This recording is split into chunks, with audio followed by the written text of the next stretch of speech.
चलस्निग्धपदं प्रणमामि सदा प्रभुपादपदं शरणागत किङ्करकल्पतरुतरुदि ऋतधीरपदान्यवरं वरदेन्द्रगणार्चितदिव्यपदं प्रणमामि सदा प्रभुपादपदं परहंसवरं परमार्थपतिं पतितो धरणे कृतवेषजतिं जतिराजगणैः परिसेव्यपदं प्रणमामि सदा प्रभुपादपदं वृषभानुसुता दैतानुचरण चरणा वितरे रुधर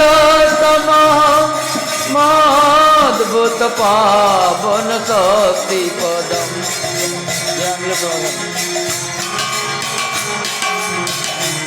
प्रणमामि सदा प्रभुपादपदं प्रणमामि सदा प्रभुपादपदं प्रणमामि सदा प्रभुपादपदं प्रणमामि सदा प्रभुपादपदं प्रभुपाद प्रभुपाद प्रभुपाद प्रभुपाद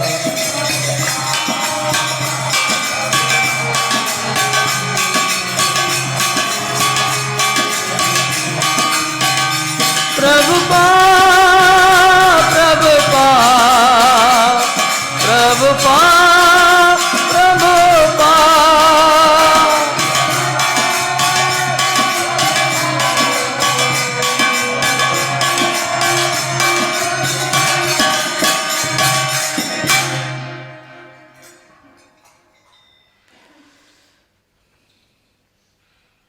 जे अनिल प्रेमधन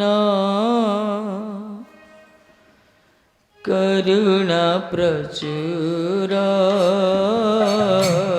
जे अनिल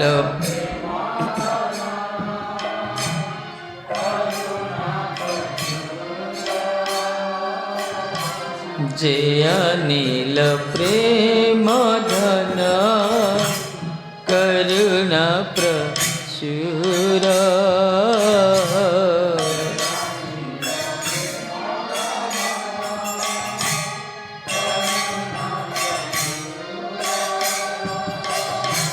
हे न प्रभु कोथा गेला आचार्य ठाकुर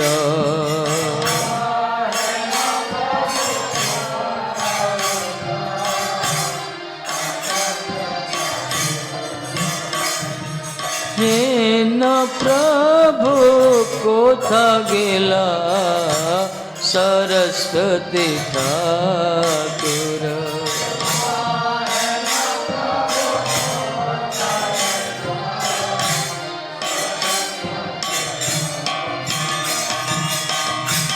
जे अनिल प्रेमधन करुणा प्रचुर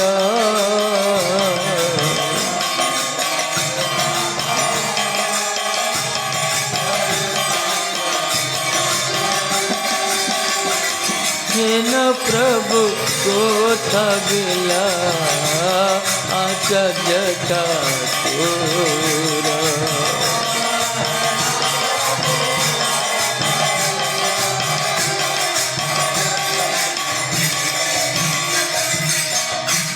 कहाँ मोर स्वरूप रूप कहाँ सनातन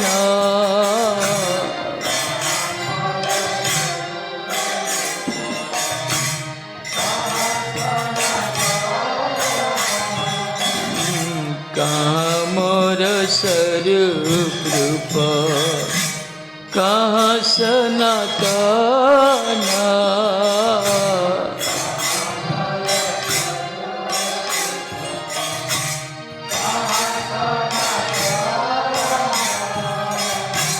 कहाँ दास रघुनाथ पतित पावन।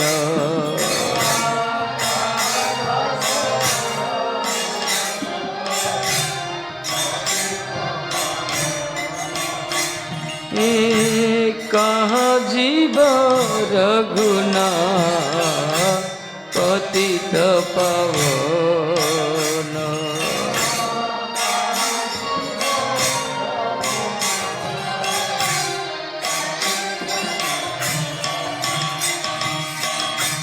जय नील प्रेम धन करुणा प्रचुर।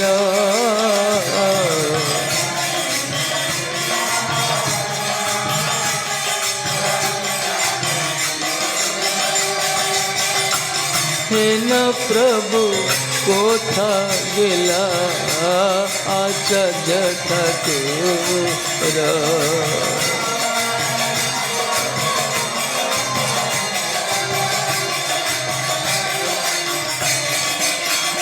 नमर हेन प्रभु कोथा गेला जगत गुरु ठाकुर।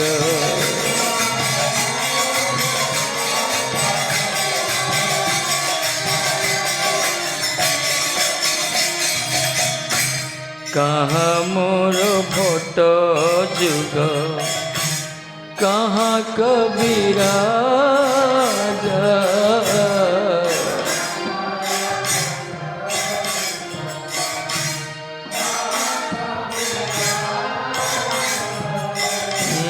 कहाँ मोर भट्ट जुग कहाँ कबीराज।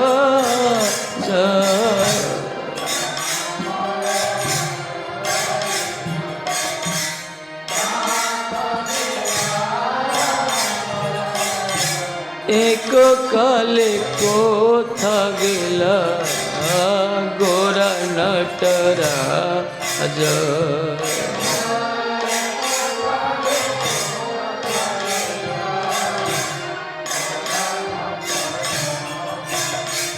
एक काले कोथा गेला गोरा नटराज।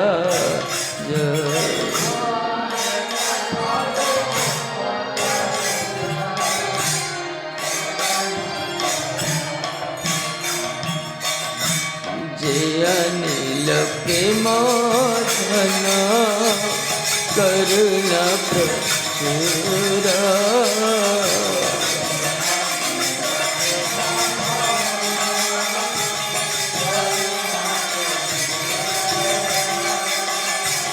हेन प्रभु कोथा गेला आचार्य ठाकुर।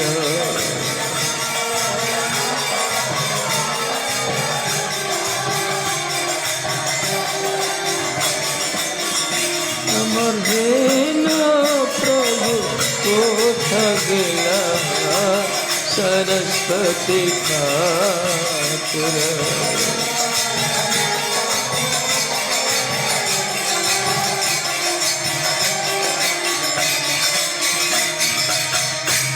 पाषाणे कुटीब माथा अनले पसीब।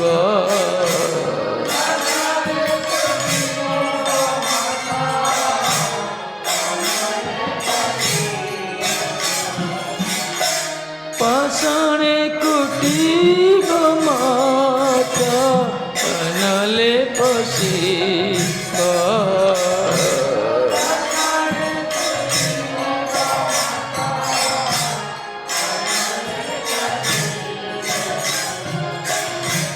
गौरंग गुणते निधि कोथा गेले पाब।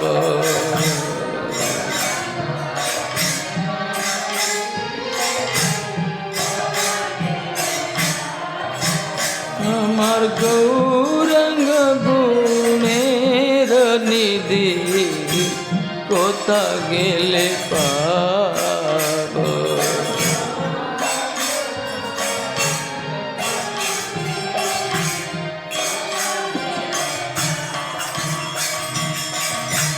जय अनिल प्रेम घन करुणा प्रचुर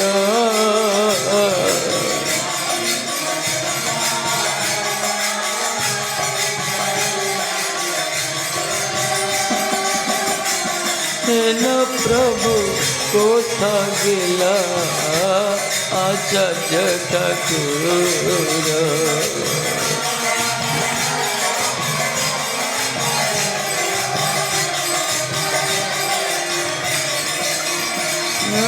हेन प्रभु कोथा गेला सरस्वती ठाकुर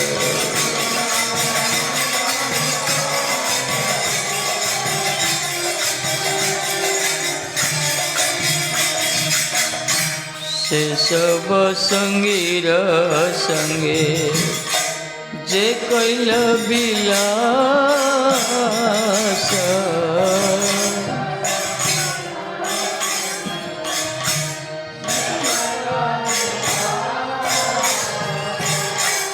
से सब संगीर संगे जे कैल विलास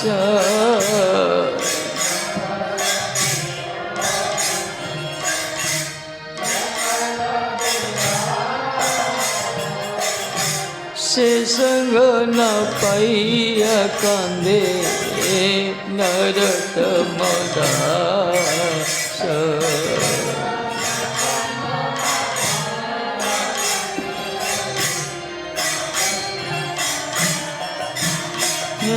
से संग न पाइया कांदे नरोत्तम दास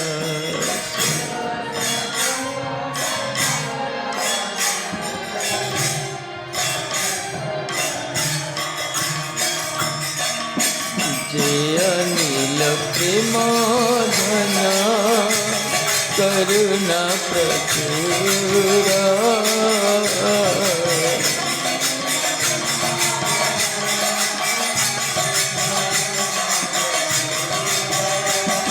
जय अनिल प्रेम धन करुणा प्रचुर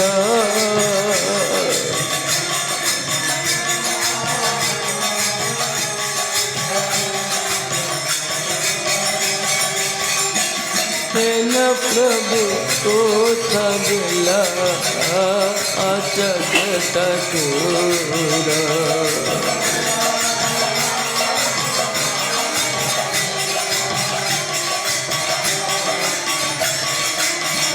अमर हेन प्रभु कोथा गेला सरस्वती ठाकुर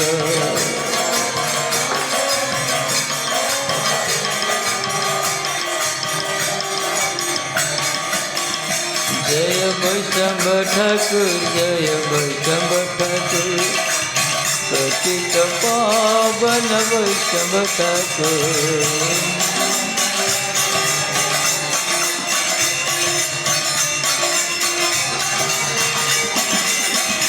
जय वैष्णव ठाकुर जय वैष्णव ठाकुर पतित पावन वैष्णव ठाकुर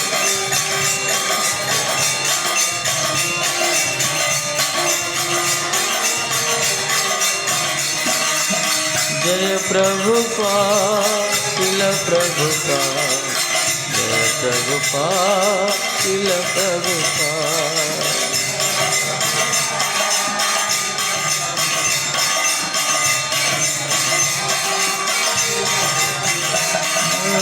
जय प्रभुपाद शिल प्रभुपाद जय प्रभुपाद शिल प्रभुपाद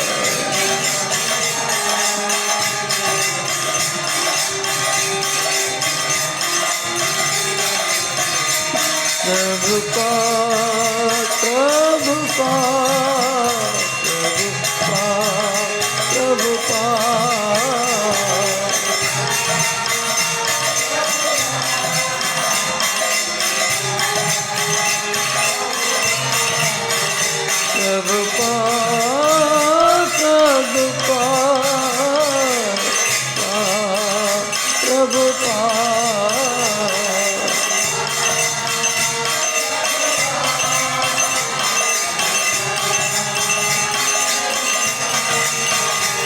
गुरुदेव गुरुदेव गुरुदेव गुरुदेव।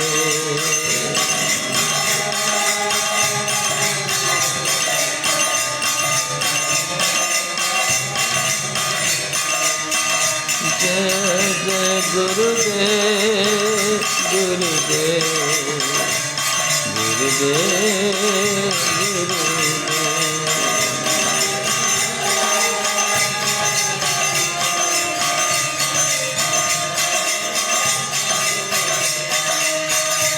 Hare Krishna, Hare Krishna, Krishna Krishna, Hare Hare, Hare Rama, Hare Rama, Rama Rama, Hare Hare।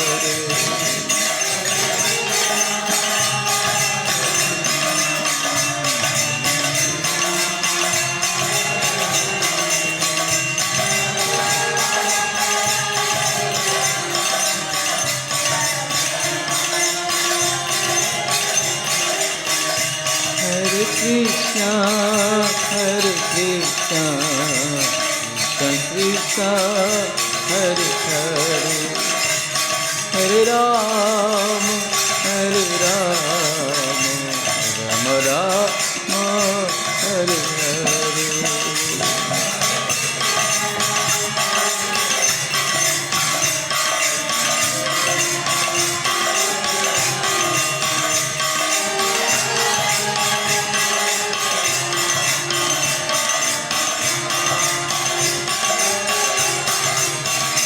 Hare Krishna, Hare Krishna, Krishna Krishna, Hare Hare, Hare Rama, Hare Rama, Rama Rama, Hare Hare।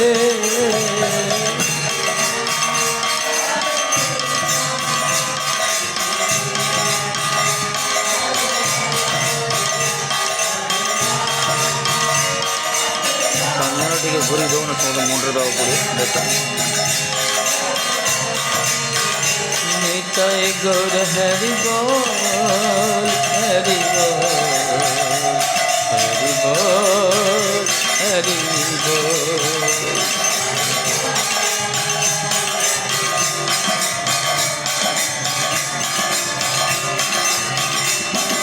गौर हरि बोल हरि बोल हरि बोल हरि बोल।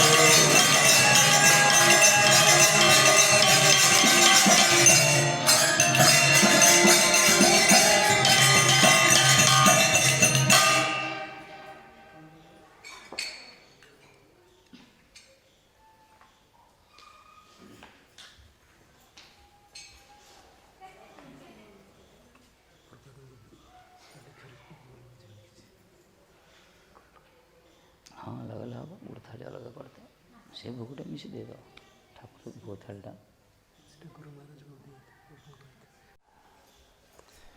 वंदे गुरुनिश भक्तानिश ईशवतारकान् तत्प्रकाशाश्च तत्शक्ति कृष्णचैतन्य संज्ञकम्। वंदे श्रीकृष्ण चैतन्य नित्यानंद सहोदितो गौड़दये पुष्पवन्तो चित्रसंदो तमोनुदो। वंशाकल्पतरुभ्यश्च कृपासिन्धुभ्य एव च पतितानां पावनेभ्यो वैष्णवेभ्यो नमो नमः। भक्त्या विहीना अपराधलक्ष्मी क्षिप्ताश्च कामादितरङ्गमध्ये कृपामयि त्वां शरणं प्रपन्ना वृन्दे नमस्ते चरणारविन्दम्। जय श्री कृष्ण चैतन्य प्रभु नित्यानंद श्री अद्वैत गदाधर श्रीवासादि गौरभक्त वृंद। हरे कृष्णा कृष्ण कृष्ण हरे हरे हरे राम राम राम हरे हरे हरे कृष्णा कृष्णा कृष्णा हरे हरे हरे राम राम राम हरे हरे।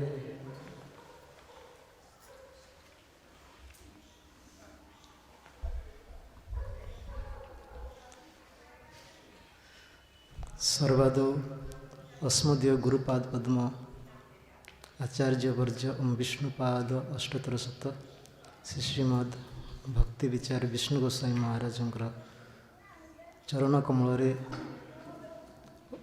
अनंत बार साष्टांग प्रणाम करत अहितुकी कृपा प्रार्थना करुछि। तत्पश्चात मध्य शिक्षा गुरुपाद पद्म परम पूज्य त्रिदंडी स्वामी भक्ति विलास पर्यटक महाराज चरण कमल साष्टांग प्रणाम करत तांकर अहितुकी कृपा प्रार्थना करुछि। तत्पश्चात प्राच्य पाश्चात्य प्रचारक प्रवर श्रीकृष्ण चैतन्य मिशन प्रतिष्ठाता आचार्य अस्मदीय परम गुरुपाद पद्म नितला प्रविष्टम विष्णुपाद अष्टोत्तर शत श्री श्रीमद भक्ति वैभव पुरी गोस्वामी महाराज चरण कमल अनंत प्रणाम अनंत कोटि साष्टांग प्रणाम करता अहितुकी कृपा प्रार्थना करुछि। तत्पश्चात समस्त गौड़ीय मठ चैतन्य मठर मूल आचार्य जगद्गुरु श्रील भक्ति सिद्धांत सरस्वती गोस्वामी प्रपादंकर चरण कमल साष्टांग प्रणिपात करत तांकर अहितुकी कृपा प्रार्थना करुछि। तांकर तत्पश्चात समस्त वैष्णववृंद उपस्थित वैष्णववृंद से चरण कमल साष्टांग प्रणाम करत अहितुकी कृपा प्रार्थना करुछि। आज होछि परमाराध्यतम जगद्गुरु भक्ति सिद्धांत सरस्वती गोस्वामी प्रपादंकर 13 तिथि महामहोत्सव दिवस। मोर तो तांको संबंध रे कौन सी ज्ञान नहीं, जेहेतु मोर शिक्षा गुरुपाद पद्म तांको विषय किसी कहवाई से जहाँ से मुख पद्मरु श्रवण करिछि किंचित जी से सामर्थ्य देवे से आपण घरे प्रकाश करी। महाजन माने कहती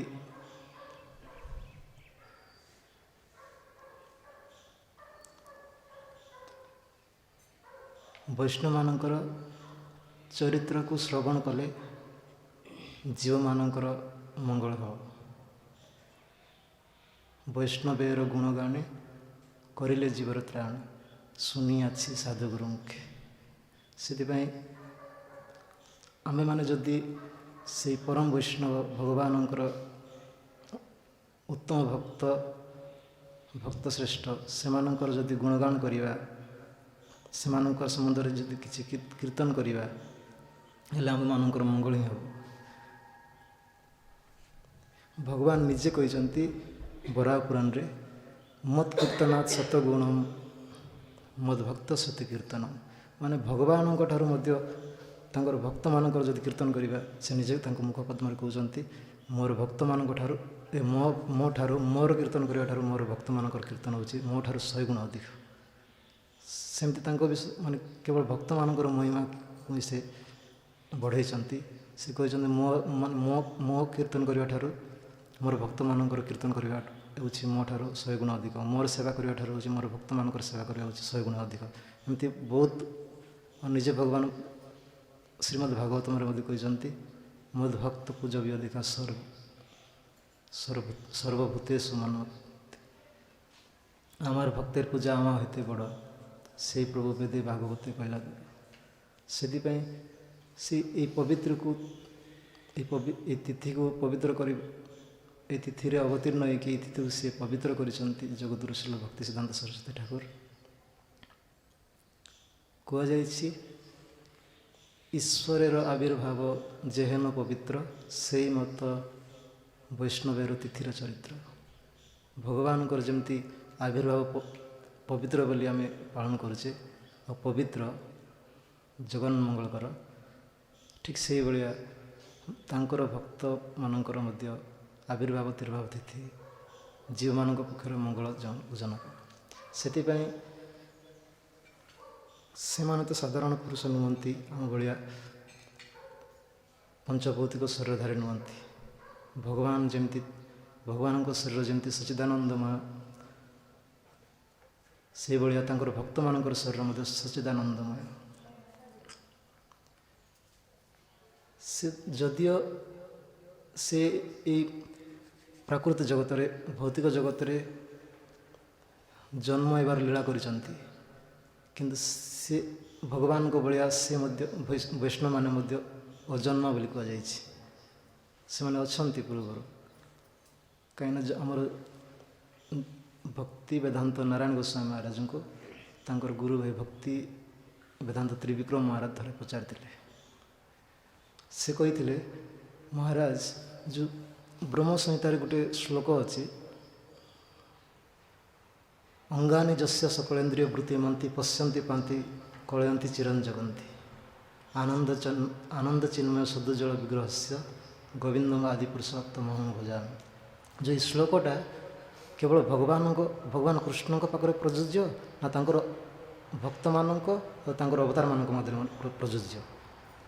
ସେତେବେଳେ ସେ ତ ମାନେ ଡାଇରେକ୍ଟ ପଚାରି ନଥିଲେ, ସେ ଚିଠି ଲେଖିଥିଲେ, ଗୋଟେ ପତ୍ର ଲେଖିଥିଲେ। ପତ୍ରରେ ଏଭଳିଆ ପ୍ରଶ୍ନ କରିଥିଲେ। କିଛି ଦିନ ପରେ ନାରାୟଣ ଗୋସ୍ୱାମୀ ମହାରାଜ ସେ ପ୍ରଶ୍ନର ଉତ୍ତର ଦେଇଥିଲେ। ଦେଖିବାକୁ ଗଲେ ସେ ହେଉଛନ୍ତି ତାଙ୍କଠୁ ଜୁନିୟର ଭକ୍ତି ବେଦାନ୍ତ ତ୍ରିବିକ୍ରମ ମହାରାଜଙ୍କ ଠାରୁ। ଇଏ ଭକ୍ତି ବେଦାନ୍ତ ତ୍ରିବିକ୍ରମ ମହାରାଜ ହେଉଛନ୍ତି ସିନିୟର।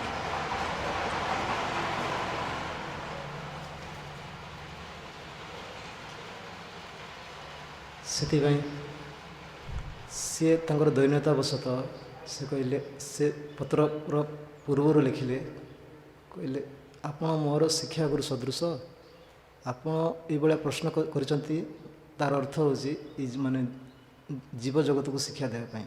କାହିଁକିନା ଆପଣ ହେଉଛନ୍ତି ମୋଠୁ ବହୁତ ଉପରେ, ଆପଣ ଉନ୍ନତ ସ୍ତରରେ ଅଛନ୍ତି, ତଥାପି ମଧ୍ୟ ଉନ୍ନତ ସ୍ତରରେ ରହିକି ମଧ୍ୟ ଆପଣ ମୋତେ ଏଇଭଳିଆ ପ୍ରଶ୍ନ ପଚାରିଛନ୍ତି। ସେଥିପାଇଁ ଆପଣ ଏଇ ଯେଉଁ ଭଳିଆ ପ୍ରଶ୍ନ ପଚାରିଛନ୍ତି, ଆପଣ ସର୍ବଜ୍ଞ ହେଲେ ମଧ୍ୟ ଏଇ ପ୍ରଶ୍ନ ପଚାରିଛନ୍ତି କେବଳ ଏଇଟା ଜଗତକୁ ଶିକ୍ଷା ଦେବା ପାଇଁ। ଏଇଭଳିଆ ପତ୍ରର ପ୍ରଥମ ଇଏରେ ଲେଖିଥିଲେ। ତାପରେ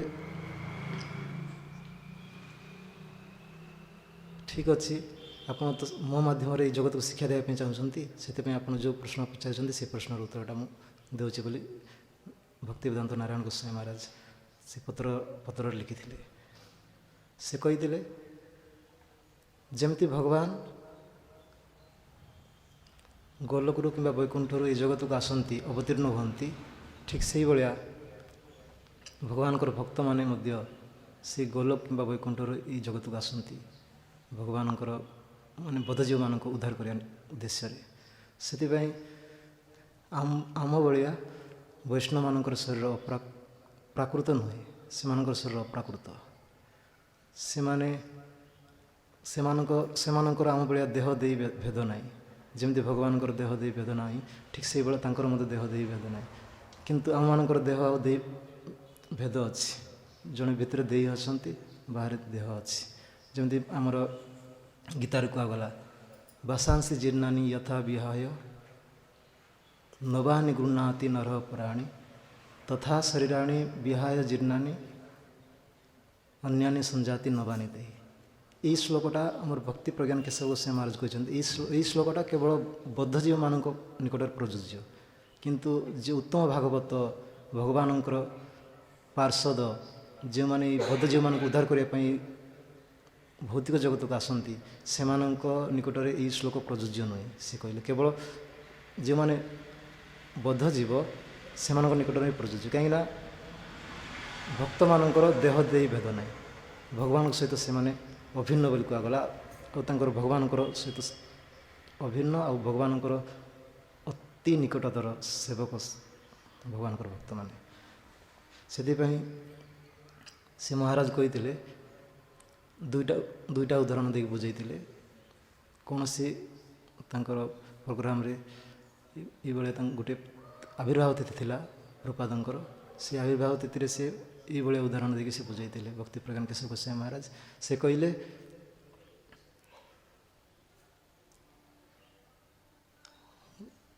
ଜଣେ ମଣିଷ ଯେତେବେଳେ ତାଙ୍କର ଶରୀରର ପୋଷାକ ଜୀର୍ଣ୍ଣ ହୋଇଯାଏ ବା ପୁରୁଣା ହୋଇଯାଏ, ସେଇ ପୁରୁଣା ପୋଷାକକୁ ତ୍ୟାଗ କରିକି ସେ ନୂତନ ପୋଷାକ ପରିଧାନ କରେ ବା ଗ୍ରହଣ କରେ। ତା'ର ଅର୍ଥ ମାନେ ସେ ପୁରା ଛାଡ଼ିଦିଏ ସେ ପୋଷାକଟାକୁ ଆଉ ନୂଆ ପୋଷାକ ଗ୍ରହଣ କରେ। କିନ୍ତୁ ଏଇଟାକୁ ସେ ଯେଉଁ ଏଇ ଗୀତାର ଏଇ ବାକ୍ୟକୁ ସିଏ ମନା କଲେ। ବୈଷ୍ଣବମାନଙ୍କ ନିକଟରେ ଏଇଟାକୁ ଆମେ ଆପ୍ଲାଏ କରିପାରିବାନି, କେବଳ ଏଇଟା ବଦ୍ଧଜୀବମାନଙ୍କ ପାଇଁ ପ୍ରଯୁଜ୍ୟ। କିନ୍ତୁ ସେ ଆଉ ଗୋଟେ ଉଦାହରଣ ଦେଲେ, ଯେମିତି ଗୋଟେ ସାପ ତା'ର କାତି ଛାଡ଼େ, ଖୋଲସ ବୋଲି କୁହନ୍ତି ବାଙ୍ଗଳାରେ। ସେ ସାପ କାତି ଛାଡ଼ିଲେ ମଧ୍ୟ ତାଙ୍କ ଶରୀରକୁ ଛାଡ଼ିକି ସେ ଯାଏନି, ମାନେ ସେ ଯେଉଁ ଶରୀରରେ ଥାଏ ସେଇ ଶରୀରରେ ହିଁ ସେ ଯାଏ ଛାଡ଼ି ଦେଇକି କାତି। ଠିକ୍ ସେଇଭଳିଆ ବୈଷ୍ଣବମାନେ ମଧ୍ୟ ଆମ୍ଭମାନଙ୍କ ନିକଟରେ ଅବତୀର୍ଣ୍ଣ ହେଉଛନ୍ତି, ଆମମାନଙ୍କ ନିକଟରେ ଦେଖାଯାଉଛନ୍ତି ବଦ୍ଧଜୀବ ଭଳିଆ, କିନ୍ତୁ ବୈଷ୍ଣବମାନଙ୍କ ଶରୀର ସେଭଳି ଆମମାନଙ୍କ ଭଳିଆ ବଦ୍ଧ ଶରୀର ନୁହନ୍ତି। ନ ଜନ୍ମ କର୍ମ ଫଳ, ମାନେ ବୈଷ୍ଣବମାନଙ୍କର ଜନ୍ମ ଆଉ କର୍ମଫଳ ସେମାନେ ବାଧ୍ୟ ନୁହନ୍ତି। ବୈଷ୍ଣବମାନେ ଜନ୍ମ ହିଁ ଆମ ଭଳିଆ ଯେମିତି ମାନେ କର୍ମକୁ ଆଧାର କରିକି ଆମେ ଜନ୍ମ ହେଉଛେ, ଯେମିତି କର୍ମ କରୁଛେ ସେଇଭଳିଆ ଜନ୍ମ ପାଉଛେ, ଠିକ୍ ସେଇଭଳିଆ ସେ ବୈଷ୍ଣବମାନେ ନୁହନ୍ତି। ଭଗବାନଙ୍କ ଇଚ୍ଛାରେ ସେମାନେ ଏଇ ଜଗତକୁ ଆସିକି ପ୍ରଚାର ପ୍ରସାର କରୁଛନ୍ତି ଭଗବାନଙ୍କର କଥା। ସେଥିପାଇଁ ପ୍ରଭୁପାଦ ଏଇ ଜଗତକୁ ଆସିଥିଲେ ଜୀବମାନଙ୍କର ଉଦ୍ଧାର କରିବା ପାଇଁ। ମହାପ୍ରଭୁଙ୍କର ଯେଉଁ ବାକ୍ୟ ଥିଲା, ପୃଥିବୀତି ଅଛି ଯତ ନଗରାଦି ଗ୍ରାମ ସର୍ବତ୍ର ପ୍ରଚାର ହୋଇବେ ଆମର ନାମ, ସେଇ କଥାକୁ ସାର୍ଥକ କରିବା ଉଦ୍ଦେଶ୍ୟରେ ପ୍ରଭୁପାଦ ଆଉ ପଦ୍ମପୁରାଣର ଯେଉଁ ବାକ୍ୟ ଅଛି, ହି ଉତ୍କଳ ପୁରୁଷୋତ୍ତମାତ୍, ସେଇ ବାକ୍ୟକୁ ସାର୍ଥକ କରିବା ପାଇଁ ପ୍ରଭୁପାଦ ଏଇ ଧରାଧାମରେ ଅବତୀର୍ଣ୍ଣ ହୋଇକି ପୁରୁଷୋତ୍ତମ କ୍ଷେତ୍ରଠାରୁ, ମହାରାଜମାନେ କୁହନ୍ତି ପୁରୁଷୋତ୍ତମ କ୍ଷେତ୍ରଠାରୁ ସେ ଆରମ୍ଭ କଲେ, ମାନେ ଜନ୍ମ ହୋଇକି ସେ ଭଗବାନଙ୍କର ଯେ ଜଗନ୍ନାଥଙ୍କର ମହିମା ସାରା ପୃଥିବୀରେ ପ୍ରଚାର କଲେ। ଆଉ ଯେଉଁ ବିଶେଷ ତାଙ୍କର ଯେଉଁ ମହାପ୍ରଭୁଙ୍କର ଯେମିତି ରୂପ ଗୋସ୍ୱାମୀ ଚୈତନ୍ୟ ମହାପ୍ରଭୁଙ୍କର ମନର ଅଭିଷ୍ଟକୁ ସେ ମାନେ ଜଗତରେ ପ୍ରଚାର କରିଥିଲେ, ଠିକ୍ ସେଇଭଳିଆ ଭକ୍ତି ସିଦ୍ଧାନ୍ତ ସରସ୍ୱତୀ ଠାକୁର ମଧ୍ୟ ଚୈତନ୍ୟ ମହାପ୍ରଭୁଙ୍କର ସେ ବାଣୀକୁ ସାର୍ଥକ କରିବା ଉଦ୍ଦେଶ୍ୟରେ ଆସିକି ସେ ସାରା ପୃଥିବୀରେ ତାଙ୍କର ଶିଷ୍ୟ ପ୍ରଶିଷ୍ୟ ମାଧ୍ୟମରେ ସେ ହରିନାମ ମହାମନ୍ତ୍ରକୁ ଦେଶ ବିଦେଶରେ, ନଗର ଗ୍ରାମରେ, ଗଳି କନ୍ଦିରେ ସବୁଆଡ଼େ ପ୍ରଚାର କଲେ। ଆଜି ତାଙ୍କ କୃପାରୁ ଆମ୍ଭେମାନେ ଭଗବାନଙ୍କ ବିଷୟରେ ଜାଣିପାରୁଛୁ, କିମ୍ବା ତାଙ୍କର ନାମର ମାହାତ୍ମ୍ୟ ବିଷୟରେ ମଧ୍ୟ ଜାଣିପାରୁଛୁ। ଯଦି ଜଣେ ପୁରୁଷ ଯଦି ଆସିନଥାନ୍ତେ, ହେଲେ ଏଇଟା ଆମମାନଙ୍କ ମଧ୍ୟରେ ଦୁର୍ଲଭ ହୋଇଯାଇଥାନ୍ତା। ସେଥିପାଇଁ ଆଉ ବିଶେଷ କରିକି ଆମର ଓଡ଼ିଶା ପାଇଁ ଆମ ଭକ୍ତିବୈଭବ ପୁରୀ ଗୋସ୍ୱାମୀ ମହାରାଜଙ୍କ ପରମ ଗୁରୁଦେବ କୃପାରୁ ଓଡ଼ିଶାର ଅନେକ ଜିଲ୍ଲାରେ, ଅନେକ ଗାଁ ସହରରେ ତାଙ୍କ କୃପାରୁ ମଠ ମନ୍ଦିର ପ୍ରତିଷ୍ଠା ହେଇକି ଭଗବାନଙ୍କର ଉତ୍ସବ ମହୋତ୍ସବ ଆଦି ପାଳନ କରାଇକି ଝିଅମାନଙ୍କର ମଙ୍ଗଳ ହିଁ ହେଉଛି। ସେଥିପାଇଁ ମୋର ଆଉ ତାଙ୍କ ବିଷୟରେ तो ସେମାନେ ଭଗବାନ ଯେମିତି ଅନନ୍ତ, ତାଙ୍କର ଭଗବାନଙ୍କର କଥା ଯେମିତି ଅନନ୍ତ, ତାଙ୍କର ଭକ୍ତମାନଙ୍କର କଥା ମଧ୍ୟ ଅନନ୍ତ। ବୋଧଜୀବ ପକ୍ଷରେ ତାଙ୍କର ଗୁଣଗାନ କରିବା ଅସମ୍ଭବ। ସେଥିପାଇଁ ସେମାନେ ଯେତିକି କୃପା କଲେ, ସେ ଯେତିକି କୃପା କଲେ ତାଙ୍କୁ ସେତିକି ଯାହା। ଆଉ ଏତିକିରେ ଏ କଥାକୁ ବିଶ୍ରାମ କରିକି ଏତିକିରେ ଏଇ କଥାକୁ ବିଶ୍ରାମ କରୁଛି। ହରେ କୃଷ୍ଣ। ବାଞ୍ଛା କଳ୍ପତରୁଭ୍ୟଶ୍ଚ କୃପା ସିନ୍ଧୁଭ୍ୟଃ ଚ ପତିତାନାଂ ପାବନେଭ୍ୟୋ ବୈଷ୍ଣବେଭ୍ୟୋ ନମଃ।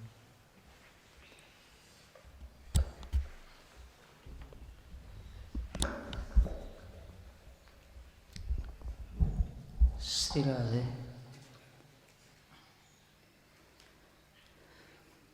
नमो विष्णुपादाय कृष्णपृष्ठाय भूतले श्रीमते भक्ति वैभव पुरी गोस्वामी नामिने। नमो विष्णुपादाय कृष्णपृष्ठाय भूतले श्रीमते भक्ति सिद्धांत सरस्वती नामिने। श्रीवात्सभान विधि विदयिताय कृपाब्धे कृष्ण संबंध विज्ञान दायिने प्रभो नो माधुर्य जल प्रेमांड स्वरूपानुग भक्ति श्री गौर करुण शक्ति विग्रह नमस्ते। नमस्ते गौरवाणी श्रीमूर्ते दीनतरणी रूपानुग विरुद्धाप सिद्धांत धांतहारिणे। वांछा कल्पतरुभ्यश्च कृपा सिन्धुभ्यश्च पतितानां पावनेभ्यो वैष्णवेभ्यो नमो नमः। जय श्री कृष्ण चैतन्य प्रभु नित्यानंद श्री अद्वैत गदाधर शिवासदि गौरभक्तवृंद। हरे कृष्ण कृष्ण कृष्ण हरे हरे, हरे राम राम राम हरे हरे, हरे कृष्ण कृष्ण कृष्ण हरे हरे, हरे राम राम राम हरे हरे।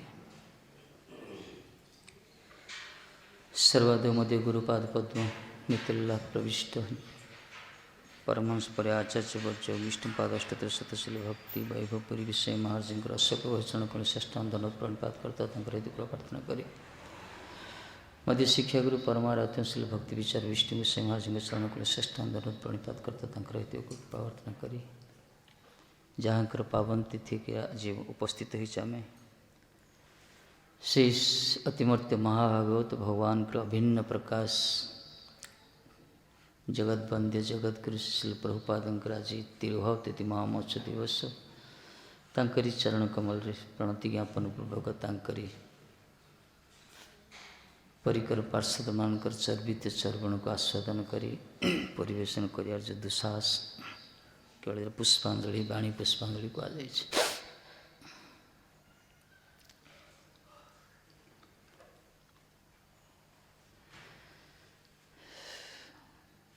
सारा विश्व आज प्रभुपादंकर जो तिथि बरा पालन करा विरह तिथि जहाँ कहला तिरुभाव तिथि। आविर्भाव तिरुभाव तो वेदर कहुई किंतु एथिरे कौन तफात ना कहीं जगत रे जन्म मृत्यु किंतु पारमार्थ्य जगत रे ना जन्म जन्म मृत्यु एथिपाई आविर्भाव तिरुभाव कहुई प्रकट अप्रकट कहुई। भगवान जमी अजन्मा हेले मध्य जन्म होती भगवान अंतर्निहित शक्तिर प्रकाश जगत को उद्धार करने भगवान ही करुणा शक्ति स्वरूप आसती। गुरु कृष्ण रूप हन शास्त्र प्रमाण गुरु रूपे कृष्ण ही शिखौन जगत को।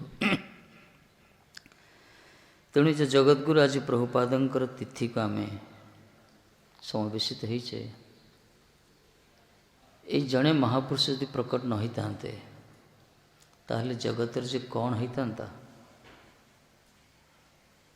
आम मान स्थिति कौन होता आगामी पीढ़ी से कौन होता सी भगवान ही जानती।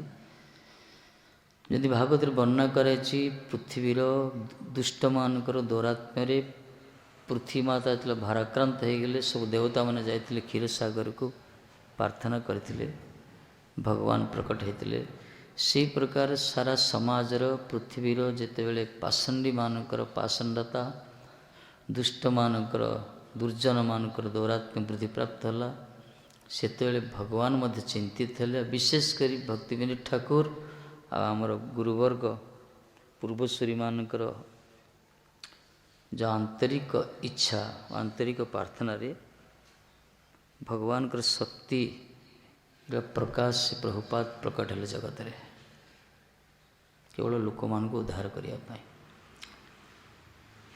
कहीं प्रभुपाद जिते प्रचार आरंभ कले से समय सामाजिक अवस्था वैष्णवମାନଙ୍କର स्थिति बड़ शोचनीय थिला। वैष्णव समाज वैष्णव धर्म को प्राय घृणा करते लोक मैंने। वैष्णव धर्म कौन जान नी। वैष्णव धर्म कलुषित होता।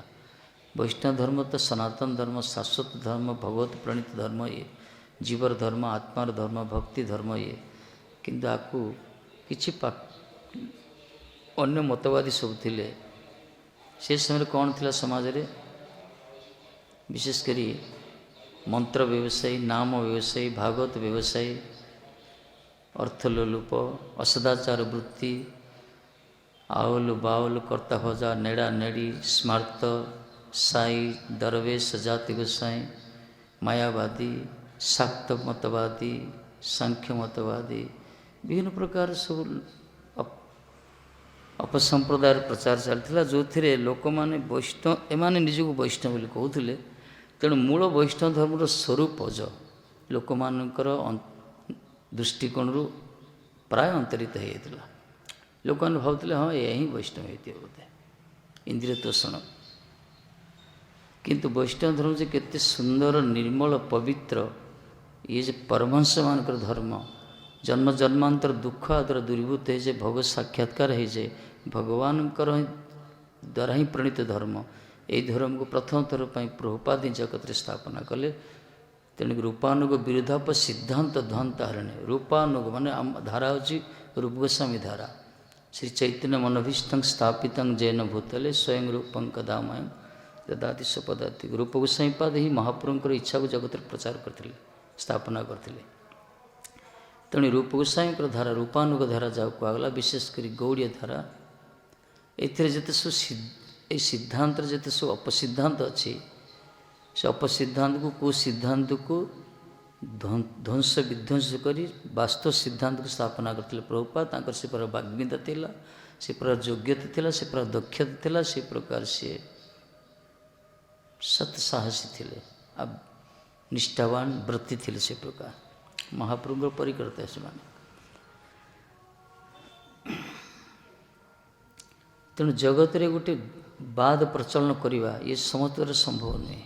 संपूर्ण विश्व को परिवर्तन करिवा तांकरी अनुकंपित, तांकरी चरणाश्रित स्वामी महाराज आम गुरुवर्ग केते रथी महारथी माने समस्ते सारा विश्व रे आज जो सारा विश्व आज आस्वादन कर हरे कृष्ण मंत्र स्वाद तांकरी तारी मूल कल प्रभुपाद ही मूल।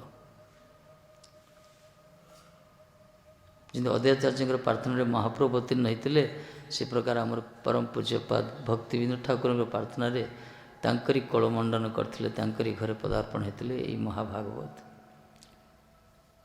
कहे 1876 मसीहा विशेषकर फेब्रुआरी 6 तारीख माघ कृष्ण पंचमी शुक्रवार तिथि प्रकट होते कि अप्रकट होते 1936 मसीहा डिसेम्बर 31 मध्यरात्रि जहाँ भी हो ये प्रातः मुहूर्त मंगला। इस दीर्घ समय व्यापी से जो संघर्षमय जीवन था प्रभुपाद वैराग्य देखिले आश्चर्य। बाल्यकाल वैराग्य थिला, कठोर वैराग्य थिला पूरा। जिते पुरी से रथयात्रा समय आविर्भाव होते महाराज जी जगन्नाथ आशीर्वाद मिलता जगन्नाथ गजरामाला बेकरे जो चरण तले माँ शुआई दी छोट समय जगन्नाथ आशीर्वाद करते से विप्रदेव मान सब घोषणा करते जड़े महापुरुष हे जगन्नाथ महिमा को सारा विश्व में प्रचार करेंगे से ही सब्यस्त होता।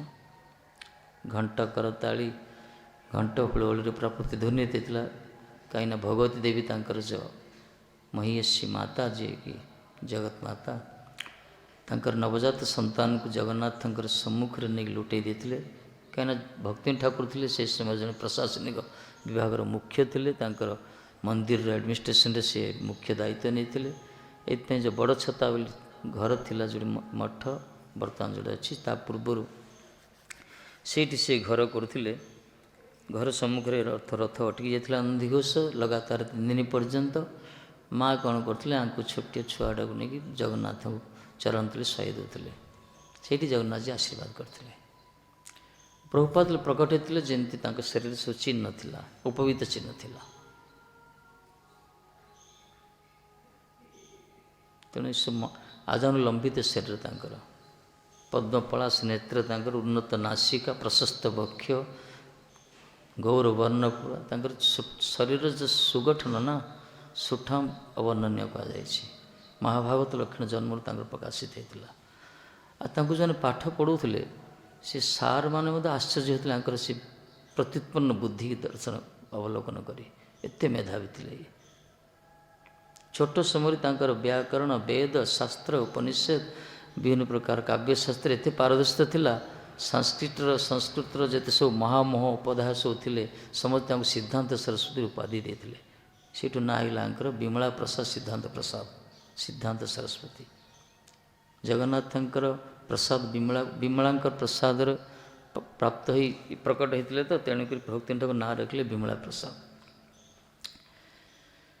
ଏ ଅଦ୍ଭୁତ ଚରିତ୍ର ଆଙ୍କ ବିଷୟରେ ବର୍ଣ୍ଣନା କରିବାଟା ସମ୍ଭବ ନାହିଁ ବଦ୍ଧଜୀବ ପକ୍ଷରେ। ଏ ପ୍ରକାର ଜୀବନ ଆଦର୍ଶ ସେ ଦେଖାଇଛନ୍ତି ଜଗତରେ, ସେଥିପାଇଁ ସାରା ଜଗତ ତାଙ୍କ ପାଖରେ ଋଣୀ ଆଜି।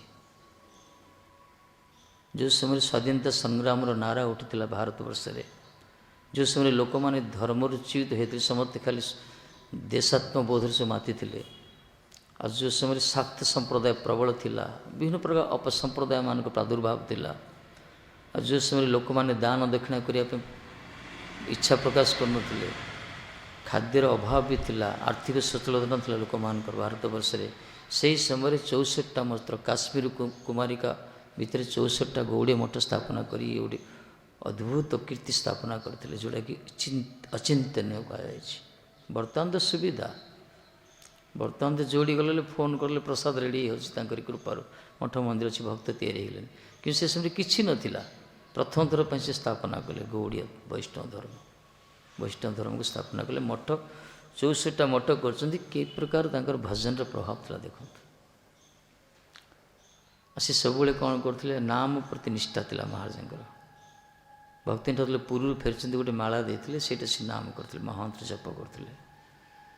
ଯେତେବେଳେ ଭକ୍ତି ରାମବାଗରେ ଯେତେବେଳେ ଭକ୍ତି ଠାକୁର ଘର ଖନନ କରିଛନ୍ତି, କୁର୍ମ ମୂର୍ତ୍ତି ଗୋଟେ ମିଳିଥିଲା, କୁର୍ମ ମୂର୍ତ୍ତି ପ୍ରଦାନ କରିଥିଲେ, ଅର୍ଚ୍ଚନା କରିବେ ବୋଲି କହିଥିଲେ।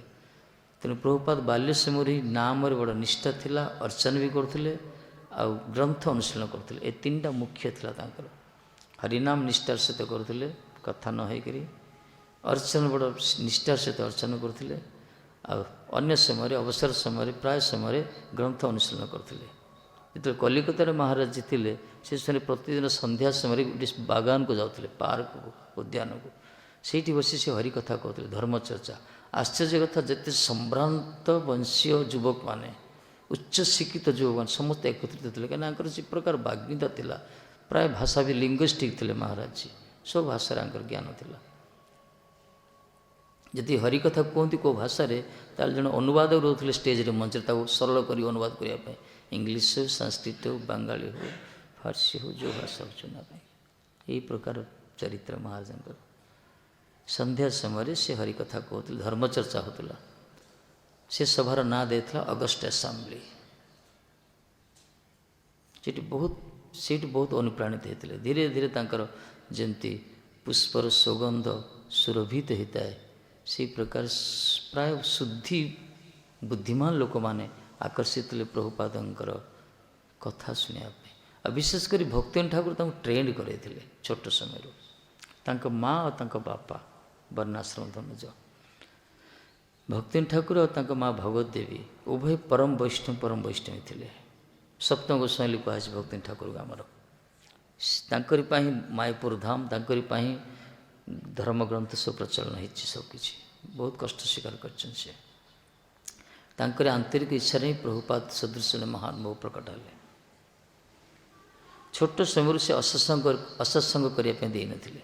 ଜୀବନରେ କିଏ ପ୍ରଭୁପାଦ ଅସତ୍ସଙ୍ଗ କରିନାହାନ୍ତି, ଭଗବାନଙ୍କୁ ନ ଦେଇ କିଛି ଖାଇନାହାନ୍ତି, ମିଥ୍ୟା କଥା କେବେ କହିନାହାନ୍ତି, ଆଉ କୁମାର ବ୍ରହ୍ମଚାରୀ ବ୍ରତ ପାଳନ କରିଛନ୍ତି। ଅସତ୍ କ୍ରିୟା ତ ନାହିଁ। ତାଙ୍କ ପିତାମାତା ଏତେ ତାଙ୍କୁ ସତର୍କ କରିଥିଲେ, ଛୋଟ ସମୟରୁ ଅସତ୍ ବୃତ୍ତି କେବେ କରିନଥିଲେ ସେ। ଏଥିପାଇଁ ସବୁବେଳେ ନିଷ୍ଠାବାନ ଥିଲେ, ସତ୍ୟପରାୟଣ ଥିଲେ, ନିର୍ଭୀକ ଥିଲେ, ସ୍ପଷ୍ଟବାଦୀ ଥିଲେ, ଆଉ ସମ୍ପୂର୍ଣ୍ଣ ବିଶ୍ୱାସ ଥିଲା ଭଗବାନ ପ୍ରତି ତାଙ୍କର। ଯାହାଙ୍କ ଭଜନରେ जहाँकर भजन देखी स्वयं किशोर जी प्रकट होइले स्वामी जी दर्शन देले राधाराणी को प्रत्येक दर्शन तांकर किशोर जी आदेश रे से सारा जगत प्रचार कर पारे महाराज जी संभव ना यहाँ ना जड़े पाठ पढ़ी घुसी कही पारि से अलग कथा किंतु ये जो प्रकार महापुरुष भगवान को कृपा विशेषकर भक्ति ठाकुर कृपा माँ को कृपा भक्ति ठाकुर अप्रकट होती प्रभुपाद साथी नहीं हाथ धरी कहते बापू तुम्हें आमार महापुरुष कथा प्रचार कर माँ भी कहते धाम तुमको लगिला आमर महाप्रभु गौर गौर गौरवाणी प्रचार कर पितामाता परम वैष्णव वैष्णवी एपाई से भी आंतरिक इच्छा आशीर्वाद थिला आ विशेषकर राधाराणी आशीर्वाद महाप्रभु को कृपा पात्र माने एपाई सारा जगत रे गोटे ए प्रकार परिवर्तन कर दे पारे जहाँकर फल आम पाचे से गछ लगे आम फल पाचे आज महाराज छोट समय बड़ प्रत्युत्पन्न मत थे जो स्कूल पाठ पढ़ुते से स्कूल स्टूडेंट मान पाठ पढ़ुते से क्लास संस्कृत कॉलेज पढ़ी से कि पाठ छाड़ीदे से जीवन में लिखिं आम जदि मनोयोग सहकारी विश्वविद्यालय शिक्षा अध्ययन करे थाकी ताहले आमार संसार प्रवेश करार जत्परोना पीड़न हुए जदि मु मनोयोग सहकार जदि यूनिवर्सिटी पाठ पढ़ी था ताहले संसार प्रवेश करने बाध्य होता तेणु मु जानी कहले जदि आम जदि अकर्मण्य होता कि ताहले मोर स्वजन आत्मीय मत किए बाध्य कर संसार करे बोली एपाई से जड़े सब जानी शुणी पाठ पढ़ले परीक्षा देले चिंता करते कहीं सी जानते जगतर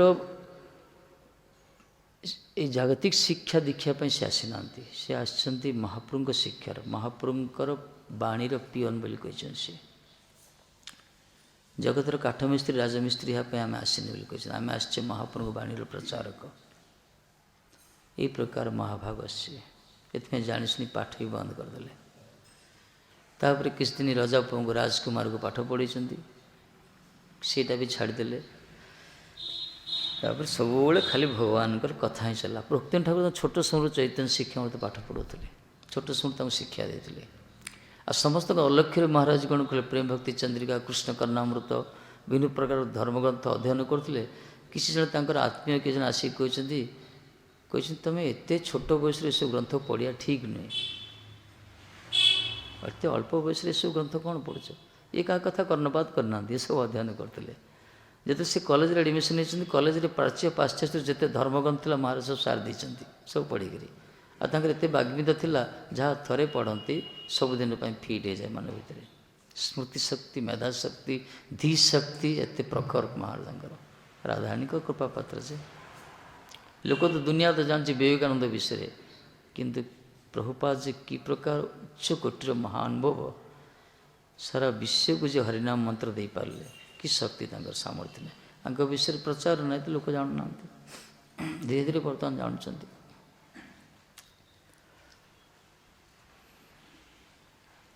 निष्ठा वैराग्य जो सदाचार अद्भुत कहुई जोड़ी जोड़ी भक्ति ठाकुर सारा सब नाम तत्व जीव भगवत तत्व धर्म तत्व धाम तत्व सब विषय शिक्षा देते विशेषकर साथी नहीं बुले सब तीर्थ को आ विशेष भक्ति ठाकुर जुआड़े जाती पाखे संध्या समय से आदेश करती तुम्हें पाठ कर ये पाठ करते हरिकथा भागवत कथा बा चैतन्य भागवत आदि सब जो तीर्थ जाइए उत्तर भारत राम काशी मिश्री राम मिश्र जड़े महात्मा सहित साक्षात से रामानंदी संप्रदाय से अद्भुत व्याख्या चलती कथोपकथन होती वैराग्य उत्पन्न होती धीरे धीरे से एक प्रकार उदासीन हो गले महाराज प्रभुपाद भक्ति ठाकुर बुझीपारे ये किसी गोटे अनुसंधान कहीं सद्गुरु आश्रित दरकार ये गुरु अनुसंधान रही गुरु करेंगे क्या भगवत इच्छा से वृंदावन रसिक सन्थ राधाराणी किंकरी बर्षनार आसीगले किए गुरु कृष्णदास बाबाजी महाराज सुरभि कुंज को आसीगले नवद्वीप को ସେଠି ସୁର କିଞ୍ଜରେ ମହାରାଜ ଭକ୍ତିନାଥ ଠାକୁର ସବୁବେଳେ ହରିକଥା ପରିବେଷଣ କରନ୍ତି ସନ୍ଧ୍ୟା ସମୟରେ। ପ୍ରାୟ ସମୟ ଗୌରକିଶୋର ଦାସ ବାବାଜୀ ମହାରାଜ ଆସନ୍ତି ସେ ଶୁଣିବା ପାଇଁ। ସେ ମହାରାଜ କ'ଣ କରୁଥିଲେ, ଗଙ୍ଗା କୂଳରେ ଗୋଟେ ଛପର କରିଥିଲେ, ସେ ଗଙ୍ଗା କୂଳରେ ସେ ରହୁଥିଲେ। ଗଙ୍ଗା କୂଳରେ ରହୁଥିଲେ, କେତେବେଳେ ଇଚ୍ଛା ହେଲେ ଆଯାଚିତ ବୃତ୍ତି ତାଙ୍କର, ଯାହା ମିଳିଲା ସେଥିରେ ଖାଉଥିଲେ। କଠୋର ବୈରାଗ୍ୟ ଥିଲା ମହାରାଜଙ୍କର, ଦୁନିଆ ସହିତ କ'ଣ ସମ୍ବନ୍ଧ ନାହିଁ। ଅତି ସିଦ୍ଧ ଉଚ୍ଚକୋଟୀର ମହାତ୍ମା ଗୌରକିଶୋର ଦାସ ବାବାଜୀ ମହାରାଜ। କିନ୍ତୁ ଭକ୍ତିନାଥ ଠାକୁର କଥା ଶୁଣିବା ପାଇଁ ସେ ଆସିଥିଲେ। ଭାଗବତ କଥା ତ ଯିଏ ସୁଖଦେବ ଗୋସ୍ୱାମୀ କଥା କହୁଛନ୍ତି ଶୁଣୁଛନ୍ତି କେଉଁମାନେ? ପରାଶରଜୀ ଶୁଣୁଛନ୍ତି, ବ୍ୟାସଦେବ ଶୁଣୁଛନ୍ତି, ଅଙ୍ଗିରାଜୀ ଶୁଣୁଛନ୍ତି, ପିଢ଼ି ପରେ ପିଢ଼ି ଶୁଣୁଛନ୍ତି। ଏ ବସି ଶୁଣନ୍ତି, ଯଦି କିଛି ଭୁଲ ହେଇଯିବ ନିର୍ଦ୍ଦେଶ ବି କରନ୍ତି, ତୁମେ ଏସବୁ କି ପଢ଼, ଠିକ୍ କର। ଭକ୍ତିନାଥ ଠାକୁର ପଠିଲେ ତୁମେ ତାଙ୍କ ପାଖକୁ ଆଶ୍ରିତ ହେଇଯାଅ, ଯାଅ। ଇଏ ତ ଚାହୁଁଥିଲେ ପ୍ରଭୁପାଦ ଗୁରୁ ଗୋଟେ ଦରକାର, ଗୁରୁ ଜଣେ ସଦ୍ଗୁରୁଙ୍କ ଆଶ୍ରିତ। କାହିଁକିନା ସଦ୍ଗୁରୁ ଯଦି ପ୍ରାପ୍ତ ନହେଲେ ହରିଭଜନ ହେଇପାରିବନି, ଭଲେ ଆମେ ଯେତେ ଯାହା ଜାଣିଥିଲେ ମଧ୍ୟ। ଇଏ ତ ଜଗତଗୁରୁ ଆଙ୍କର କିଛି ଆବଶ୍ୟକ ନଥିଲା, କିନ୍ତୁ ଧାରାକୁ ତ ବଜାୟ ରଖିବା ଦରକାର, ଆବଶ୍ୟକ ରହିଛି, ନହେଲେ ପିଢ଼ି ପରମ୍ପରା ନଷ୍ଟ ହେଇଯିବ। ଗୁରୁ କୃପା ହିଁ କେବଳ। ଏଥିପାଇଁ ଗୌରକିଶୋର ଦାସ ବାବାଜୀ ମହାରାଜ ପାଖକୁ ଯାଇଛନ୍ତି, ତାଙ୍କୁ ପ୍ରାର୍ଥନା କରିଛନ୍ତି, ପ୍ରଣାମ କରିଛନ୍ତି। ଗୌରକିଶୋର ମହାରାଜ ଜପ କରୁଥିଲେ, ଜପ ଯେତେବେଳେ ସଂଖ୍ୟା ନାମ ସରିଗଲା, ପରିଚୟ ପାଇଲେ ଇଏ ତ ଭକ୍ତି ଠାକୁରଙ୍କର ସନ୍ତାନ। ଶୁଣି ଜାଣିଛନ୍ତି, ଦେଖିଛନ୍ତି, ଖୁସି ହେଇଗଲେ ସେ। ଯେତେବେଳେ ମନର ଅଭିଳାଷ ପ୍ରକାଶ କଲେ, ଗୌରକିଶୋର ଦାସ ବାବାଜୀ ମୌନ ହେଇଗଲେ। ଯଦି ଅନ୍ତର ଭିତରେ କୃପା ଥିଲା, କିନ୍ତୁ ବାହ୍ୟିକ ଦୃଷ୍ଟିକୋଣରୁ ସେ ମୌନ ଅବଲମ୍ବନ କରିଛନ୍ତି। ତାପରେ କହିଛନ୍ତି, ଆଚ୍ଛା ଆମେ ତ ମହାପ୍ରଭୁকে ଜିଜ୍ଞାସା ନ କରି କିଛି ବୋଲତେ ପାରିବୁ ନା, ମହାପ୍ରଭୁଙ୍କୁ ନ ପଚାରି ମୁଁ କିଛି କରିପାରିବିନି, ତୁମେ କାଲି ଆସ। ଇଏ କାଲି ଗଲେ। ତାପରଦିନ ଗଲା ପରେ ଠିକ୍ ଗୌରକିଶୋର ଦାସ ଆସିଗଲେ, ପ୍ରଣତି ଅଭିବାଦନ ଆଦି ସମାପନାର୍ଥେ। ପ୍ରଭୁପାଦ କହିଲେ, ଆରେ ଆରେ আমি তো ভুলে গেছি, ମୁଁ ଭୁଲି ଯାଇଛି, ମହାପ୍ରଭୁ ପଚାରିଲା ମୁଁ ଭୁଲି ଯାଇଛି, ଯାଅ ତୁମେ କାଲି ଆସ।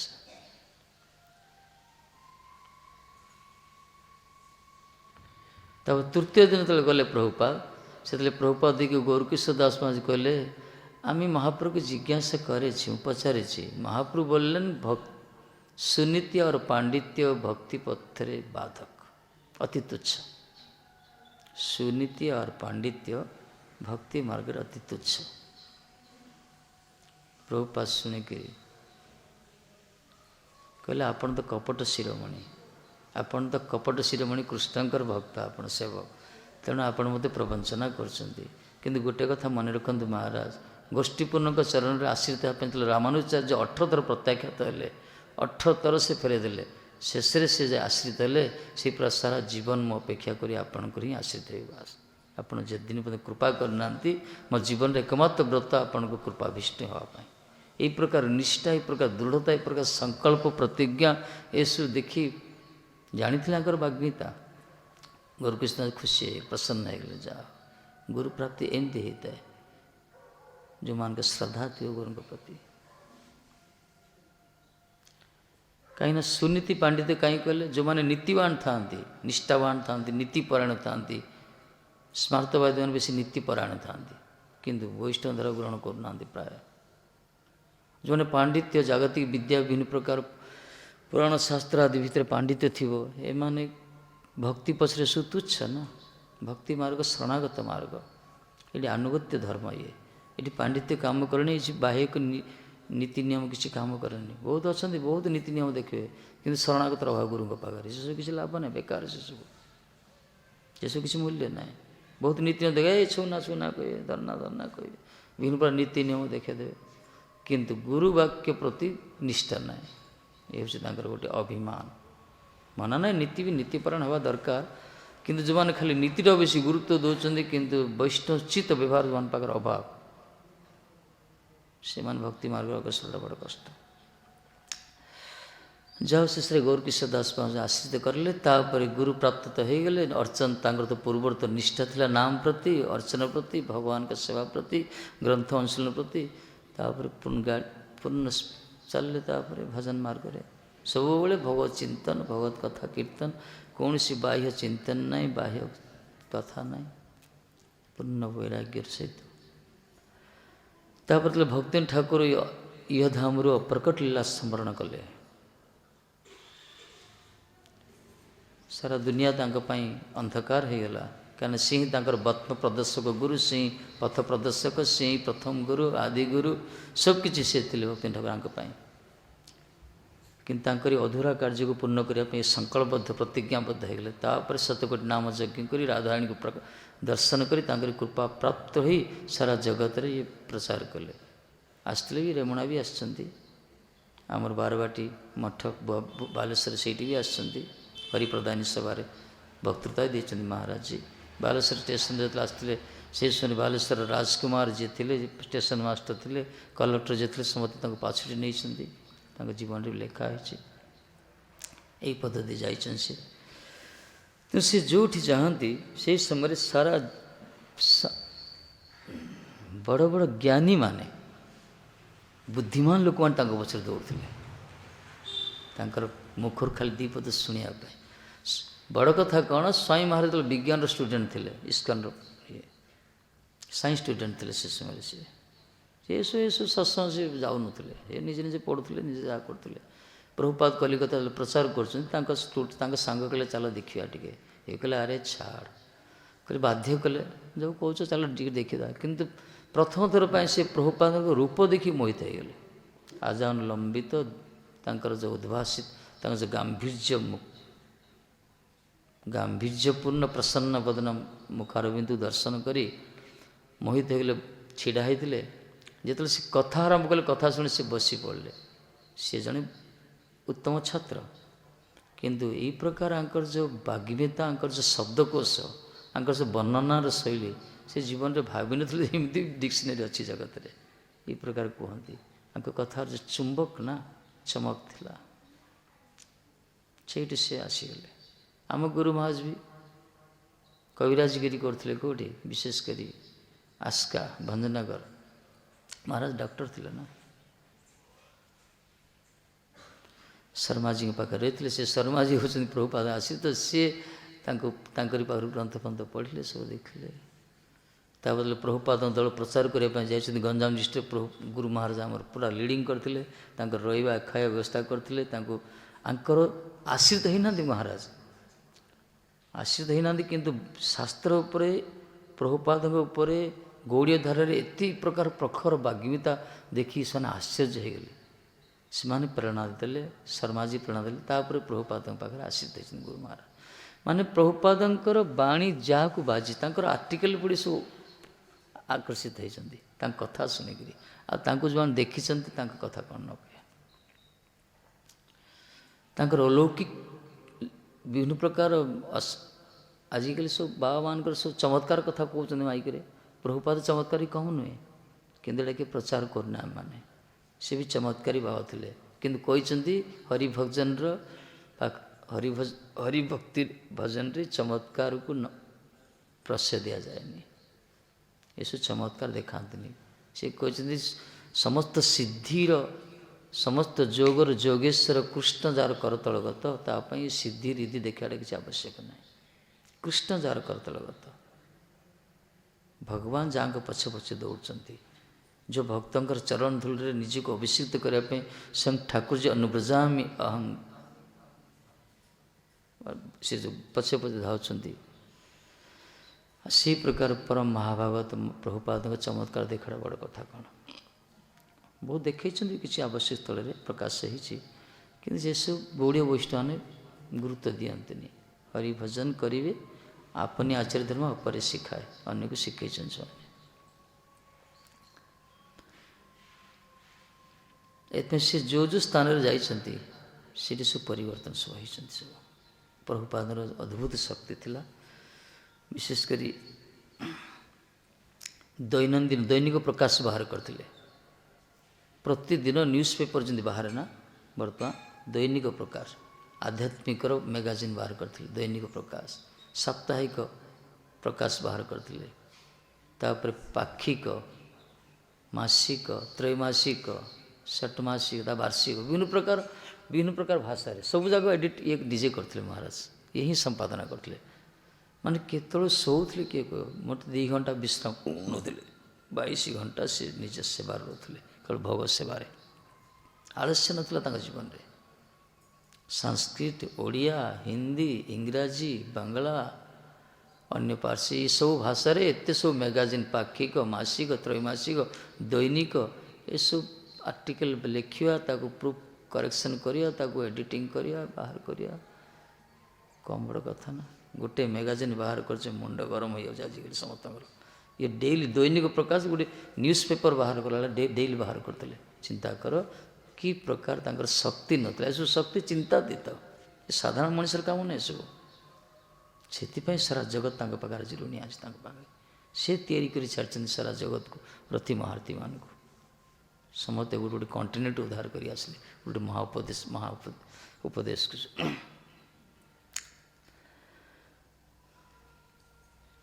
ସେ କିନ୍ତୁ କହିଛନ୍ତି, ବେଶୀ ଗୁରୁତ୍ୱ ଦେଇଛନ୍ତି ଅପ୍ରକଟର ଅବ୍ୟବହିତ ପୂର୍ବରୁ ପ୍ରଭୁପାଦ ବହୁତ ଦୁଃଖିତ ହୋଇଯାଇଛନ୍ତି।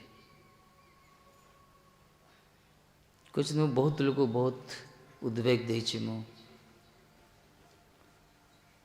ନିଚ୍ଛକ ସତ୍ୟ କଥା ହିଁ ମୁଁ ଅବତାରଣା କରିଛି। ତୋ ଦ୍ୱାରା ବହୁତ ଲୋକ ଉତ୍ପୀଡ଼ିତ ହେଇଛନ୍ତି, କଷ୍ଟ ପାଇଛନ୍ତି, ତେଣୁ କ୍ଷମା ହିଁ ମାଗିଛନ୍ତି ସିଏ। କିନ୍ତୁ କ'ଣ କରିବେ, ତାଙ୍କ ତ ବିଚାର ସେଇଟା।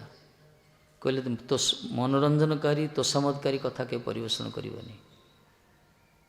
ପ୍ରଭୁପାଦ ବିଚାର ହେଉଛି ସବୁବେଳେ ନିର୍ଭୀକ ଭାବରେ ସତ୍ୟ କଥା ଉପସ୍ଥାପନ କରିବ, ଭଲେ ତାକୁ କେହି ଶୁଣି କି ନ ଶୁଣ, କିନ୍ତୁ ଦିନା ଦିନ ତୁମ କଥାର ମର୍ମ କିଏ ନା କିଏ ବୁଝିବ। ତୁମେ ଖାଲି କହି ଚାଲ, ନିର୍ଭୀକ ଭାବରେ ସିଦ୍ଧାନ୍ତ କଥା ହିଁ କହିବ। କାହାକୁ ଖୁସି କରିବା ପାଇଁ, କାହାଠୁ ଦାନ ଗ୍ରହଣ କରିବା ପାଇଁ, କାହାର ମନଟିକୁ ଉଚ୍ଚାଟନ କରିବା ପାଇଁ, ସମ୍ମାନ ଟିକେ ପାଇବା ପାଇଁ ହରିକଥା ପରିବେଷଣ କରନି, ହରିକଥା ବିକ୍ରି କରନି। ନିର୍ଭୀକ ଭାବରେ ସିଦ୍ଧାନ୍ତ କଥା, ସତ୍ୟ କଥା ଉପସ୍ଥାପନ କରିବ, ଭଲେ ସେ କଥା ପ୍ରତି ଲୋକ ବିତସ୍ପୃହ ହୁଅନ୍ତୁ, ସାରା ସମାଜ ତୁମର ବିରୋଧ ହେଇଯାଉ, କିନ୍ତୁ କିଏ ନା କିଏ ଦିନା ଦିନ ତୁମ କଥାର ମର୍ମ ବୁଝିପାରିବ। କିଏ ନା କିଏ କେଉଁଠି ଅପେକ୍ଷା କରିଛି, ଯାହା ପାଖରେ କଥା ପହଞ୍ଚି ପାରୁନି, ଯିଏ ଜାଣିପାରୁନି, ତୁମେ ସେଥିପାଇଁ କହି ଚାଲ। ପ୍ରଭୁପାଦ ଜୀବନ ସାରା କହିଛନ୍ତି ସେମିତି। ସେଥିପାଇଁ ତାଙ୍କ କଥା ଆଜି ସାରା ବିଶ୍ୱରେ ଗୁଞ୍ଜରିତ ହେଉଛି। ଆଜି ସେ କାହାଠୁ କିଛି ଆଶା କରିନଥିଲେ, ବିକ୍ରି କରିନାହାନ୍ତି ସେ ନିଜକୁ, ନିଜ କଥାକୁ, ନିଜର ସିଦ୍ଧାନ୍ତକୁ, ବରଂ ଭଗବାନ କଥା ହିଁ ସେ ପରିବେଷଣ କରିଛନ୍ତି। ସେ ରମଣ କରିଛନ୍ତି, ଆସ୍ୱାଦନ କରିଛନ୍ତି, ସେଟାକୁ ସେ ପରିବେଷଣ କରିଛନ୍ତି। ତେଣୁ କହିଲେ, ବିଶେଷ କରି ମଠବାସୀର ଲକ୍ଷଣ କହିଛନ୍ତି। ମଠବାସୀମାନଙ୍କର ପ୍ରଧାନ କର୍ତ୍ତବ୍ୟ, ଯେଉଁମାନେ ହରିଭଜନ କରିବାକୁ ଆସୁଛନ୍ତି, ବିଶେଷ କରି ମଠବାସୀ ହେଉ କି ଗୃହୀ ହେଉ, ତାର ପ୍ରଧାନ କର୍ତ୍ତବ୍ୟ ହେଉଛି ବୈଷ୍ଣବ ସେବାକୁ ବେଶୀ ଗୁରୁତ୍ୱ ଦେଇଛନ୍ତି। ବୈଷ୍ଣବ ସେବା ଯେଉଁ ପ୍ରଧାନ କାର୍ଯ୍ୟ ଭକ୍ତି ମାର୍ଗରେ, ଏ କଥା ଯିଏ ଉପଲବ୍ଧି ନ କରିପାରିଛି, ସେ କେବେ ଭକ୍ତି ମାର୍ଗରେ ଅଗ୍ରସର କରିପାରିବନି। ଭଜନ ମାର୍ଗରେ ଭଲେ ସେ ଯେତେ ସାଧନ କରୁନା କାହିଁକି, ଛାଡ଼ିଆ ବୈଷ୍ଣବ ସେବା ନିଷ୍ଠାର ପାଇଛ କେବା। ବୈଷ୍ଣବ ସେବାର ଗୁରୁତ୍ୱ ସେ ବେଶୀ ଦେଇଛନ୍ତି। ପ୍ରାୟ ଅଛନ୍ତି ଦେଖାଯାଉଛି ନିଜ ନିଜର ନିଷ୍ଠାର ଭଜନ ଟିକେ କରିବେ, ନିଜେ ନିଜେ ସେବା କରିଦେବେ, କିନ୍ତୁ ବୈଷ୍ଣବ ପ୍ରତି ଆଦର ତାଙ୍କର ନଥାଏ। ଏଟା କନିଷ୍ଠ ବିଚାର କୁହାଗଲା, କନିଷ୍ଠ ଭକ୍ତ ସେମାନଙ୍କୁ କୁହାଯାଇଛି। ଯେଉଁମାନେ ଖାଲି ନିଜର ସେବାଟା ବେଶୀ ଗୁରୁତ୍ୱ ଦେବେ, ନିଜର ପୂଜା ପାଠର ଟିକେ ଗୁରୁତ୍ୱ ଦେଇଦେବେ, କିନ୍ତୁ ସାଧୁ ସନ୍ଥ ବୈଷ୍ଣବ ଗୁରୁଙ୍କର ପୂଜା ଅର୍ଚ୍ଚନା ଜାଣନ୍ତିନି, ସେମାନଙ୍କୁ କୁହାଗଲା କନିଷ୍ଠ ବୈଷ୍ଣବ। ଭକ୍ତି ମାର୍ଗ ଅଛନ୍ତି କିନ୍ତୁ ତଳ ସ୍ତରର ସେମାନେ। ଏଥିପାଇଁ ବୈଷ୍ଣବ ସେବାରେ ହିଁ ଯେ ପରାକାଷ୍ଠା ରହିଛି, ତାକୁ ସେ ଗୁରୁତ୍ୱ ଦେଇଛନ୍ତି। ବିଶେଷ କରି ମଠବାସୀର ଲକ୍ଷଣ ସହ୍ୟ କରିବା ପାଇଁ କହିଛନ୍ତି। ସେ ହରିନାମକୁ ନିଷ୍ଠା ରଖିବା, ଭଗବାନଙ୍କ ସେବା, ହରି ନାମ ଭଜନ, ଭଗବତ ସେବା, ଗ୍ରନ୍ଥ ଅନୁଶୀଳନ ଆଉ ବୈଷ୍ଣବ ସେବା, ଆରି ଉପରେ ବେଶୀ ଗୁରୁତ୍ୱାରୋପ ସେ ଦେଇଛନ୍ତି। ସମୟକୁ ନଷ୍ଟ ନ କରି, ପ୍ରଜଳ୍ପ ନ କରି, ଏଇ ଭିତରେ ଯେଉଁମାନେ ରୁହନ୍ତି ତାଙ୍କ ଜୀବନରେ କଲ୍ୟାଣ ସାଧିତ ହୋଇଥାଏ। ଏଇଟା ଆତ୍ମାର ବୃତ୍ତି ନା, ଏସବୁ ଶରୀର ବୃତ୍ତି ନାହିଁ। ଜଗତରେ ତ ସବୁ ଶରୀର କ୍ରିୟା ଚାଲିଛି, ସାରା ସଂସାର ଶରୀର କ୍ରିୟା ହିଁ ଚାଲିଛି ସବୁ। କିନ୍ତୁ ପ୍ରଥମ ଥର ପାଇଁ ପ୍ରଭୁପାଦ ନିର୍ଭୀକ ଭାବରେ ଆତ୍ମାର ବାଣୀକି ଜଗତରେ ପ୍ରଚାର କରିଲେ।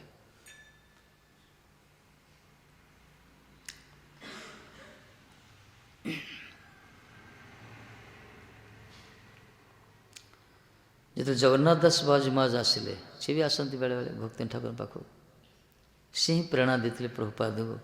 ତାଙ୍କର ଜ୍ୟୋତିଷ ଶାସ୍ତ୍ର ବଡ଼ ପାରଦର୍ଶିତା ଥିଲା ପ୍ରଭୁପାଦଙ୍କର, ବହୁତ କିଛି ଜାଣିଥିଲେ ସେ। ଭକ୍ତି ଠାକୁର ତାଙ୍କୁ ଶିଖେଇଥିଲେ ମଧ୍ୟ, କାହିଁକିନା ଭକ୍ତି ଠାକୁର ଜଣେ ବଡ଼ ଜ୍ୟୋତିଷ ଥିଲେ। ଯେତେବେଳେ ଇଏ ପ୍ରକଟ ହେଲେ ନା, ଆବିର୍ଭାବ ହେଲେ ପ୍ରଭୁପାଦଜୀ, ଭକ୍ତି ଠାକୁର ଆଗରୁ କୁଣ୍ଡଳୀ ଗଣନା କଲେ। ଛୋଟ ସବୁର ଆଗରୁ କୁଣ୍ଡଳୀ ଦେଖି ବୁଝିପାରିଲେ ଜଣେ ମହାଭାଗବତ ମହାପୁରୁଷ ପ୍ରକଟ ହେଇଛନ୍ତି। ସେ ଜାଣିପାରିଲେ ତାଙ୍କ ବାପା ମୋରି ଘରେ ଜଣେ ମହାପୁରୁଷ ପ୍ରକଟ ହେଇଛନ୍ତି। ତେଣୁ ସେ ଜ୍ୟୋତିଷଶାସ୍ତ୍ରରେ ଶିକ୍ଷା ଦେଲେ, ପ୍ରଭୁପାଦ ବି ବହୁତ ଶିଖିଥିଲେ। ଏଥିରେ ଜଗନ୍ନାଥ ଦାସ ବାବୁ ତାଙ୍କୁ ପ୍ରେରଣା ଦେଲେ, କହିଲେ ବାପୁ ତୁମେ ଗୋଟେ କାମ କର ନା କ'ଣ, ତୁମେ ଭଗବତ ସମ୍ବନ୍ଧ ଯୁକ୍ତ ନାମଯୁକ୍ତ ଯଦି ସବୁ ତିଥି ବାର ମାସ ସବୁ ଗଣନା କରି ଗୋଟେ ବୈଷ୍ଣବ ପଞ୍ଜିକା ବାହାର କର। ସେଇଠୁ ନବଦ୍ୱୀପ ପଞ୍ଜିକା ପ୍ରଚଳନ କଲେ।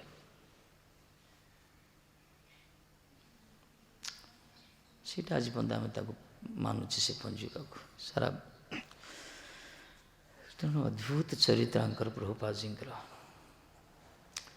ଭଲେ ସେ ଆମ ଦୃଷ୍ଟି ଅନ୍ତରାଳରୁ ଅନ୍ତର୍ହିତ ହେଇଯାଇଛନ୍ତି, କିନ୍ତୁ ଏବେ ତାଙ୍କର ସହିତ ଆମର ସମ୍ବନ୍ଧ ଅଛି। ଯେହେତୁ ତାଙ୍କରି ଶିଷ୍ୟ, ତାଙ୍କରି ପ୍ରଶିଷ୍ୟଙ୍କ ପାଖରେ ଆମେ ଆଶ୍ରିତ ହେଇଛେ, ତେଣୁ ଆମର ଲାଇନ୍ଟା ଗୋଟେ।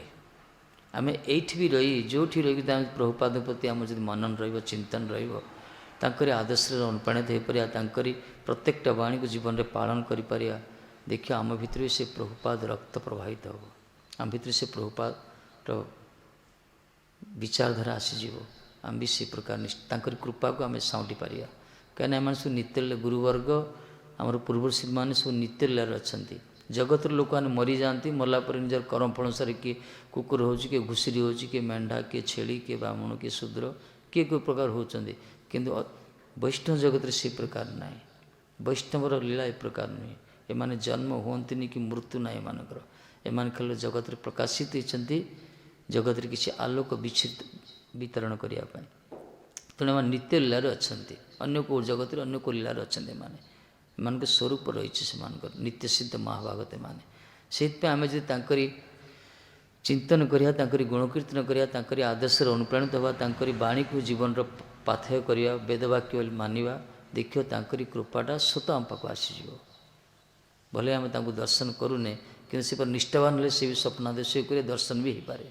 ହେଉଛି ନା, ସ୍ୱାମୀ ମହାରାଜ ଦର୍ଶନ କଲେ ନା, 3 ଥର ସ୍ୱପ୍ନାଦେଶ କରିଛନ୍ତି ପ୍ରଭୁପାଦ ତାଙ୍କୁ, ଯାଅ ଘର ଛାଡ଼, ପ୍ରଚାର କର, ଆମର ବୈଦିକ ସଂସ୍କୃତି କି ଆର୍ଯ୍ୟ ସଂସ୍କୃତି କି ତୁମେ ଯାଅ ପାଶ୍ଚାତ୍ୟରେ ପ୍ରଚାର କର। ଆସେ ସେ ପ୍ରକାର ନିଷ୍ଠା, ଯାହାର ଯେଉଁ ପ୍ରକାର ନିଷ୍ଠା ଥିବ ଗୁରୁଙ୍କ ପ୍ରତି, ଭଗବାନ ପ୍ରତି, ନିଶ୍ଚୟ ସେ ସମ୍ବନ୍ଧ ଆସିବ, ସେ ଜ୍ଞାନ ଆସିବ, ସେ ସ୍ପିରିଟ୍ ଆସିବ, ସେ ପ୍ରେରଣା ଆସିବ, ସେ ପ୍ରକାର ଦର୍ଶନ ବି ହେବ ସେଇଠି। ଏ ଜଗତ ନିତ୍ୟ ଜଗତ, ଇଏ ଅନିତ୍ୟ ଜଗତର ସେ ପ୍ରକାର। ଅନିତ୍ୟ ଜଗତର ଲୋକଟା ମରିକି କୁଆଡ଼େ ମରିଯାଇଥିବ, ମରିକି କୁଆଡ଼େ ଛେଳି କୁକୁର କ'ଣ ମେଣ୍ଢା ହେଇଥିବ, ତଥାପି କିଛି ଦିନ ପରେ ସେ ସ୍ୱପ୍ନରେ ଆସୁଛି। ସ୍ୱପ୍ନରେ କ'ଣ ମୋତେ ଦେଖାଦେଲେ, କହିଦେଲେ, ଲୋକଟା ମରିକି କୁଆଡ଼େ ପଳେଇଥିବ, କିନ୍ତୁ ସ୍ୱପ୍ନରେ ଆସୁଛନ୍ତି। ଏଥିରେ ତ ମୃତ୍ୟୁ ନାହିଁ ପାରମାର୍ଥ୍ୟ ଜଗତରେ, ଏଥିରେ ନିତ୍ୟଲୀଳାରେ ପ୍ରବେଶ କରୁଛନ୍ତି ଏମାନେ। ତେଣୁ ଏମାନଙ୍କ ପ୍ରତି ଯେଉଁମାନେ ନିଷ୍ଠା ଅଛି ନା, ଯେଉଁ ଶିଷ୍ୟମାନଙ୍କର, ଯେଉଁ ସାଧକମାନଙ୍କର, ଭକ୍ତମାନଙ୍କର, ସେମାନେ କୃପାପାତ୍ର ହେଉଛନ୍ତି। ଏବେ ବି ଜଣେ ପ୍ରଭୁପାଦଙ୍କ ଧାରାରେ ଯଦି ଅନୁପ୍ରାଣିତ ହେବ, ନିଷ୍ଠାବାନ ହେବ, ତାଙ୍କ ସିଦ୍ଧାନ୍ତକୁ ଜୀବନରେ ଗ୍ରହଣ କରିବ, ନିଶ୍ଚୟ ସେ ପ୍ରକାର ତାର ଗତିପଥ ଜୀବନର ଚଲାପଥ ସେମିତି ହେଇଯିବ।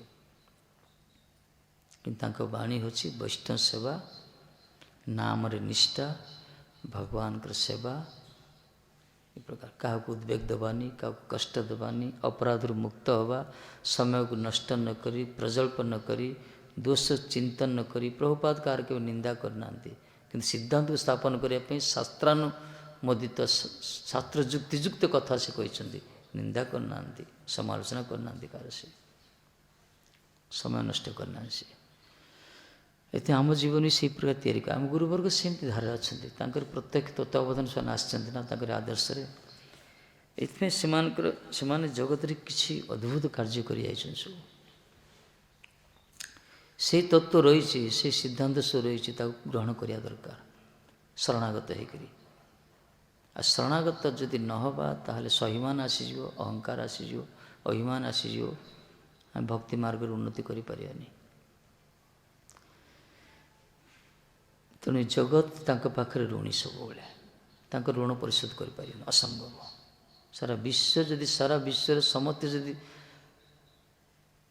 ତାଙ୍କର 7 ବର୍ଷ ସେବା କଲେ ମଧ୍ୟ ତାଙ୍କ ଋଣ ପରିଶୋଧ କରିପାରିବେନି। କାହିଁକିନା ଗୋଟେ ଧରନ୍ତୁ ଆମେ ଗୋଟେ ସାଧାରଣ ଜୀବ, ଏପରି କୋଟି କୋଟି ଜନ୍ମ ଧରି ଆମେ ଜଗତକୁ ଆସିଛେ।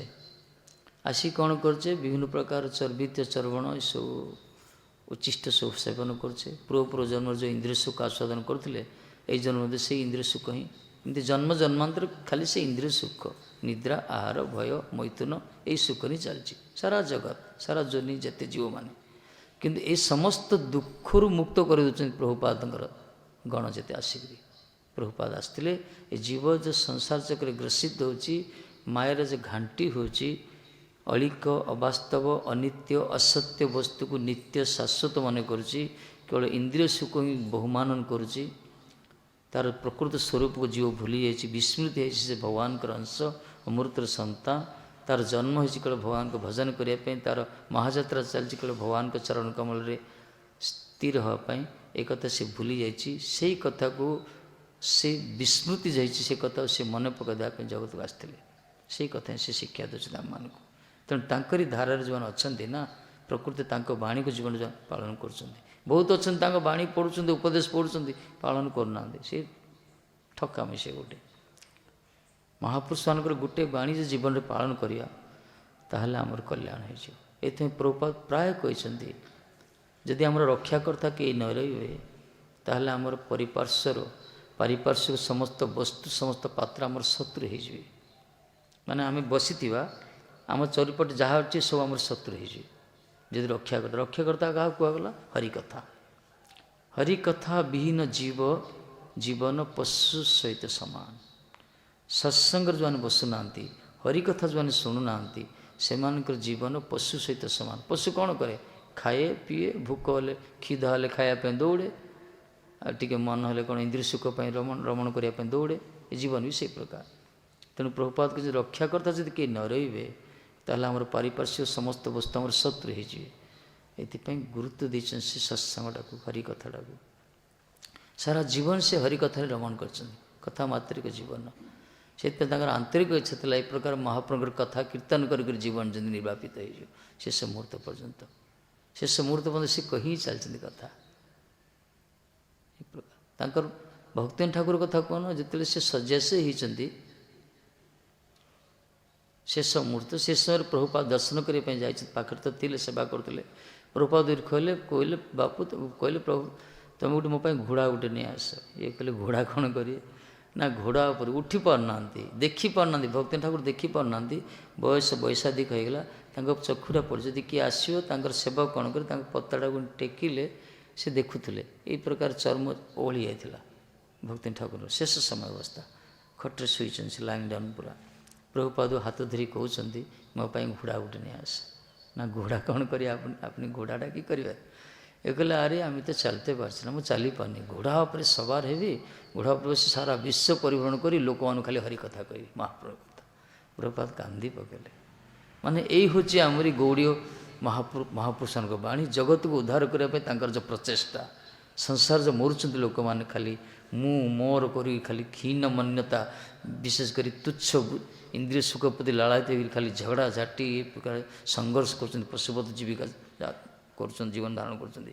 ଏଇମାନଙ୍କୁ এই ନର୍କରୁ କିଚଡ଼ରୁ ଉଦ୍ଧାର କରି ଅମୃତତ୍ୱ ଆସ୍ୱାଦନ କରିବା ପାଇଁ ଗୁରୁବର୍ଗ କେତେ ଚେଷ୍ଟା କରିନାହାନ୍ତି। କିନ୍ତୁ ସେ ବୈଷ୍ଣବଙ୍କ କୃପା କିଏ ବୁଝୁଛି? ଯେଉଁମାନେ ସଂସ୍କାର ସେମାନେ ବୁଝିପାରିବେ ଏ କଥାର ମହତ୍ଵ। ପ୍ରଭୁପାଦ ପୁରା କାନ୍ଦି ପକାଇଥିଲେ ଯେ ଭକ୍ତି ଠାକୁର ବିଚାର ଦେଖିକିରି। ଏମାନଙ୍କ ବିଷୟରେ କ'ଣ କହିବା? ଆରତି କର। ହଁ ଅର୍ପଣ କରିଦିଅ, ଆଚ୍ଛା ସାଙ୍ଗେ ସାଙ୍ଗେ କରିଦିଅ।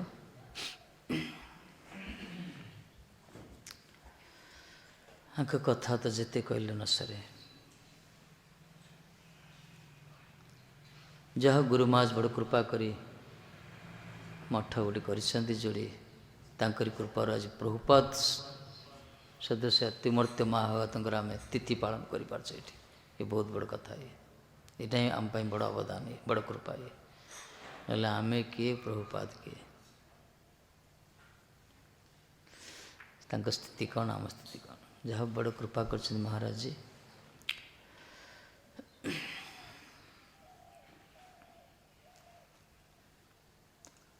ଏ ବର୍ଷ ପୁରୀରେ ତାଙ୍କର ଆବିର୍ଭାବ ତିଥି ଉପଲକ୍ଷରେ ସାରା ଗୌଡ଼ୀୟ ସଂଘ ତରଫରୁ ଆଉ ମାସେ ପରେ ବୋଧେ ଆରମ୍ଭ ହେବ 3 ଦିନ ତ୍ରିଦିବସବ୍ୟାପୀ ଶ୍ରଦ୍ଧାବାଲରେ ବିରାଟ ଉତ୍ସବ ହେବ। ରାଷ୍ଟ୍ରପତି ସ୍ୱାଗତ କରାଯାଇଛି। ସାରା ବିଶ୍ୱର ଯେତେ ସବୁ ବଡ଼ ବଡ଼ ମହାତ୍ମା ଆସିବେ। କାହିଁକିନା ଇଏ ଯେଉଁ କୀର୍ତ୍ତି ସ୍ଥାପନା କରିଯାଇଛନ୍ତି, ଯେଉଁଟାକି ବର୍ଣ୍ଣନାତୀତ, ଅସମ୍ଭବ। ତାଙ୍କର କରୁଣାକୁ ବୁଝିବା ଦରକାର। ଇଏ ଯେ କୃପା କରିଛନ୍ତି, ଆଜି ବସି ଆମେ ଯେଉଁ ହରିନାମ ଟିକେ କରିପାରୁଛେ, विशेषकर एकादशी व्रत वैष्णव तिथि पालन करुचे आम महाभगवान को अर्पण करी आम प्रसाद सेवन करुचे भगवान के मंदिर दर्शन आरती दर्शन ये सब व्यवस्था केवल यही महाराज सारा जगत आज तांकरी सुख को आस्वादन कर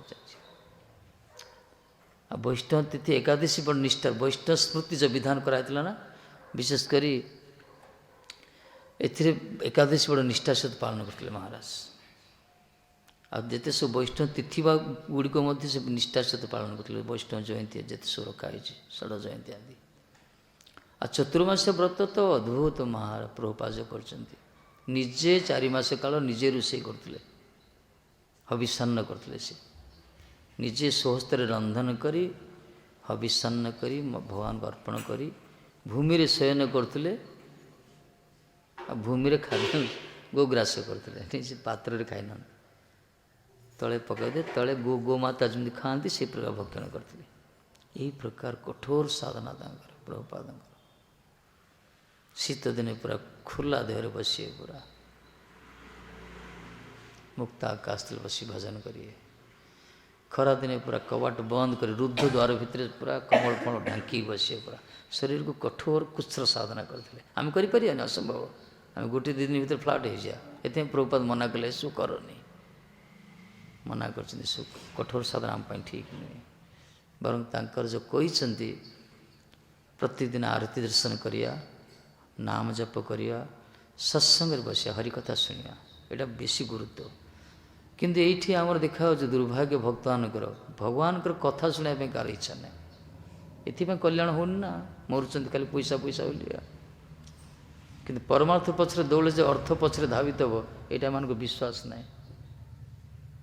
अन्य स्थान रे हरिकथार अभाव लोक मैंने जोड़ुंट से कौटी कथा टी मिले बोली ये तो लोक डाक नौ ना वैष्णव मान हरिकथा श्रवण करने कि फ्री रे मिलूँ किए ग्रहण करना यही हूँ एमानकर गंगा कूल रे बास करी लोक मान जमी गंगार महत्व बुझंतनी टेप्रे स्नान करती से प्रकार यही लोक मानकर मंदिर चतुर्पार्श्वे जोड़ी जोड़ी रही किसी लोक बहिर्मुख अच्छा तार महत्व बुझुना वैष्णव मानकर वैष्णव संगर हरिकथा जे केते आस्वादन्य केते आवश्यक निज जीवन पाई जन्म जन्मतर दुख दूर हो अमृत तो आस्वादन हम ये कथा सीना जी बुझे से बुझे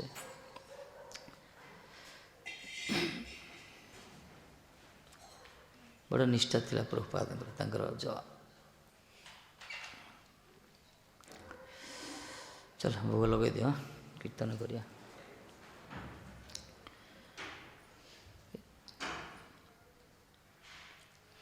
से निजे कहते आम तो बेसी दिन रही पारानी से निजे कहते आमर तो बेसी दिन थकब ना आम भी थकबानी बेसी दिन रही कि आम तो बेसी दिन संसार रही किंतु जेति दिन रहा भगवान को कथा कीर्तन कर रहा से बाह्य जगत कौन सी भौतिक कर्म न करी बेले भगवत कथा ही कीर्तन करी भगवान का चिंतन करी भगवान कथारे रमण कर जीवन को अतिबाहित करिया जय नितला कृष्ण विष्णुपाद अष्टोत्तर शतशील भक्ति सिद्धांत सरती गोसाई प्रभुपाद की तद्यशुपति रोहति महामोक्ष दिवस की।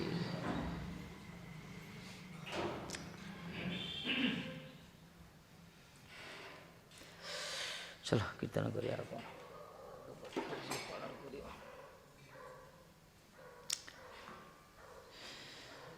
जय प्रभुपाद शील प्रभुपाद जय प्रभुपाद जय प्रभुपाद शील प्रभुपाद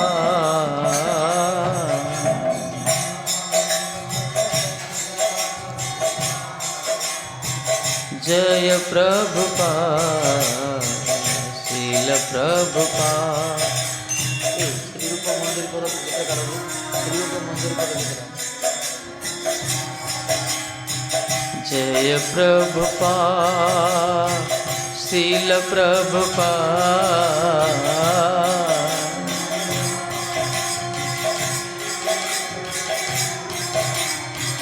जय प्रभुपाद शील प्रभुपाद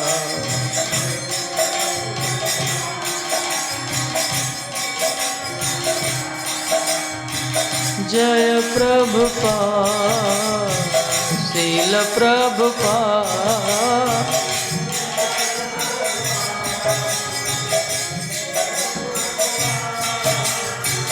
जय प्रभुपाद श्रील प्रभुपाद।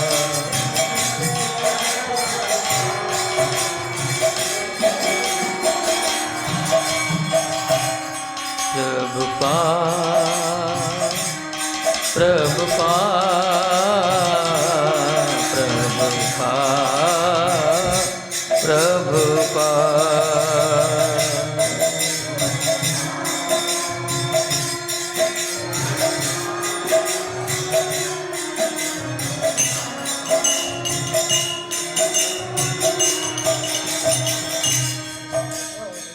प्रभुपाद अत्यंत प्रिय गीत संकीर्तन आम करदे जोटा कि शेष समय से शुणा चाहिए। शेष समय डाकी गीतटा कीर्तन कर कहते पूज्यपा श्रीधर महाराज को। श्रीरूप मंजरी पद से मोर सुसंपद।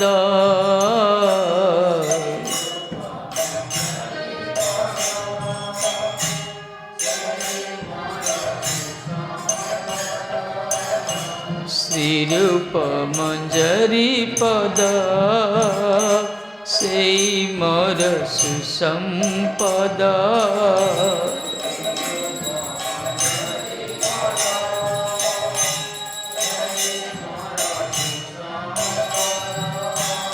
से मोर भजन पूजन।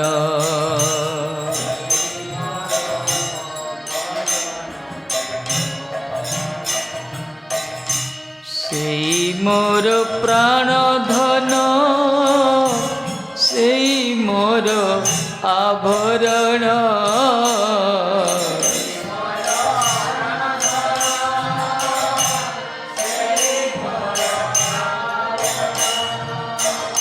से मोर प्राण धन से मोर आभरण।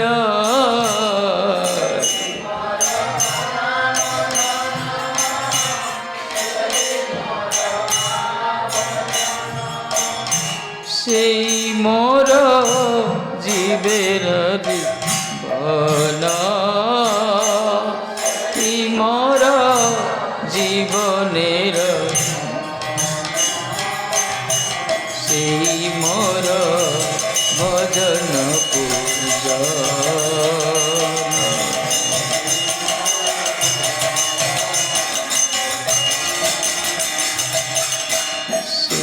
मोर रस निधि से मोर पंछा सिद्धि।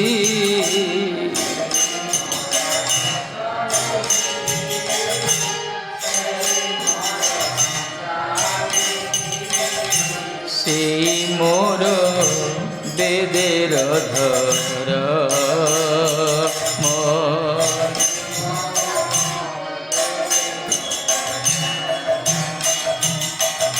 से व्रत से तप से मोर मंत्र जप।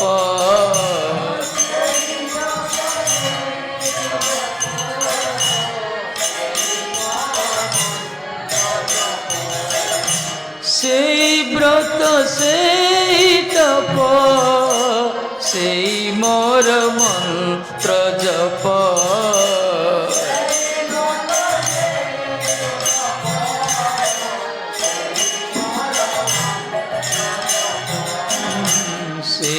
मोर धर्म करम।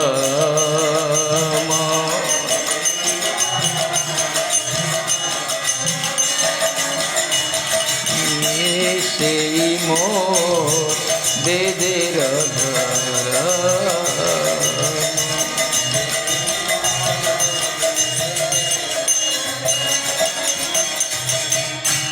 अनुकूल हबे विधि से पदे हईबे सिद्धि। अनुकूल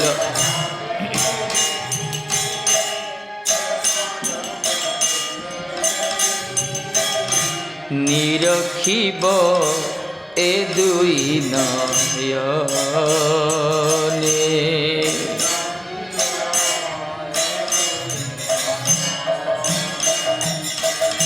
से रूप माधुरी राशि प्राण को बलय शशि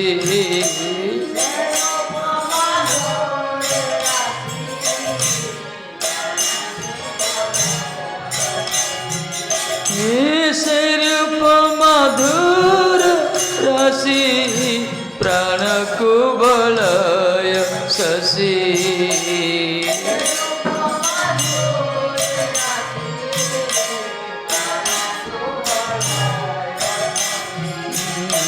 प्रफुल्लित हबे निशि दिने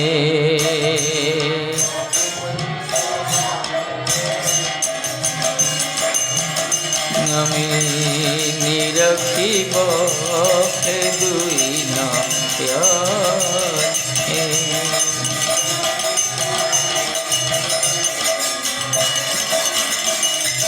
তোয়া দর্শন গরলে jar লগে রে চিরদিন তাপিত জীবন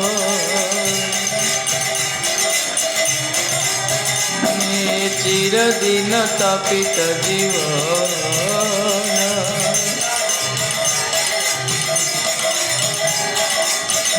प्रभु कर दया दे मोर पद छाया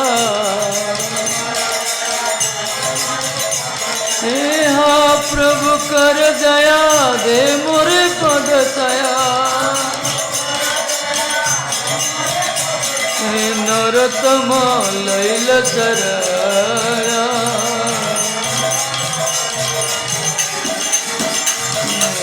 रूप मंजरी पद से मोर सुसंपद से मोर भजन पूजन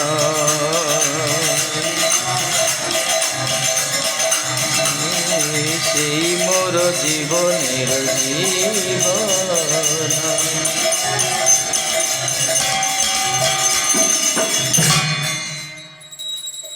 शेष मुहूर्त गीतटा शुणी शुणी प्रभुपाद जाइछन्ति चिंता कर रूप गोस्वामी प्रति तांकर कि पूरा अनुराग थिला श्रीरूप मंजरी पद रूप मंजरी जाको रूप गोस्वामींकर चरण कमल प्रति तांकर अनुराग एथिपाई कहले आमी होछि रूपानुगो रूप गोस्वामी पदत्रण भाई आरंभ करो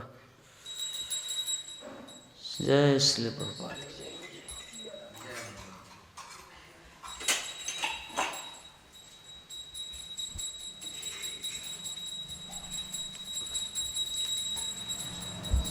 श्री गुरु चरण पद्म केवल भक्ति सद्मा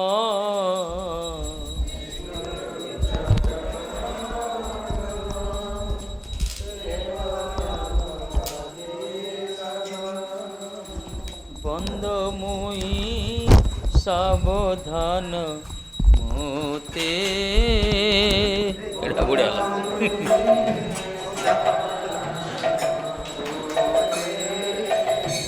बंद मुई सावधान मोते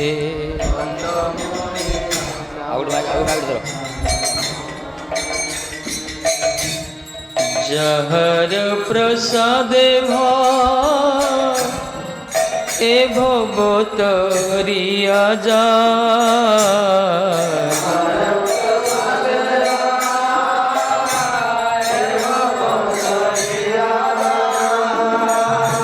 जहर प्रसादे ए भवतरिया जा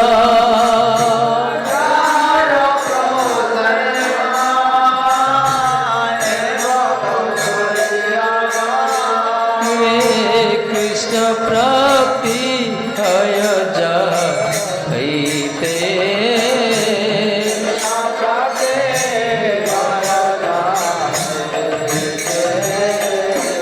बंद मुई सावधान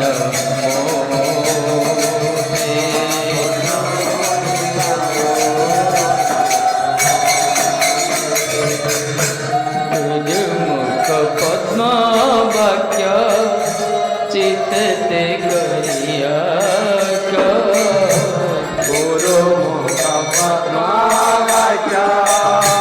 जेते ते करिया नक प्रिय मने आशा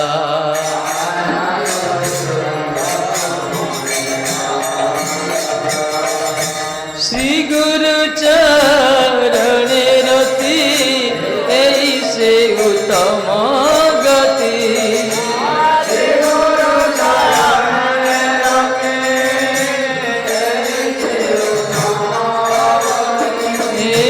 प्रभु चरणे रति ऐसे उत्तम गति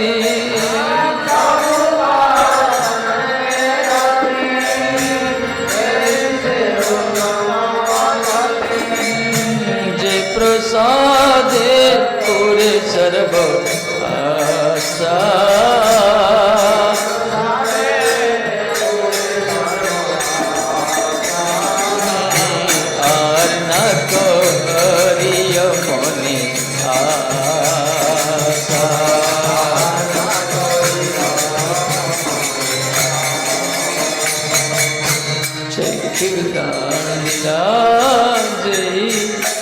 जन्मे जन्मे से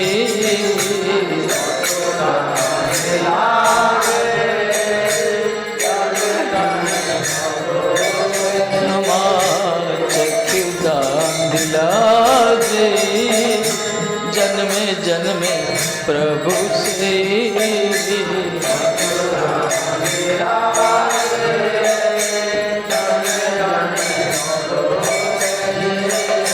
दिव्य ज्ञान हृदय प्रकाशित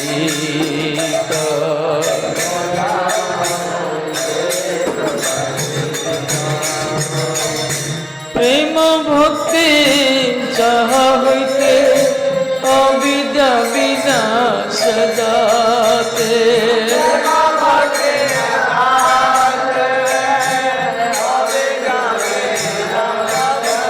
और प्रेम भक्ति जाते अविद्या विनाश दाते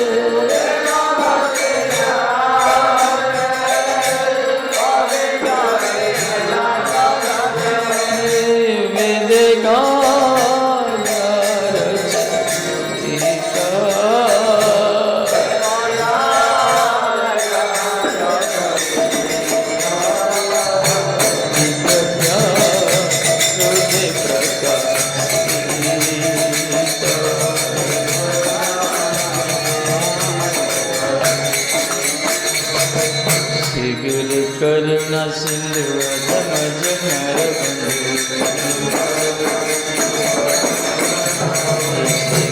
करुणा सिंधु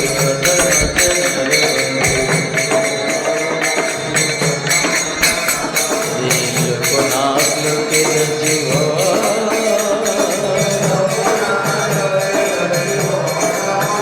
मेरे लोकनाथ लोके जीव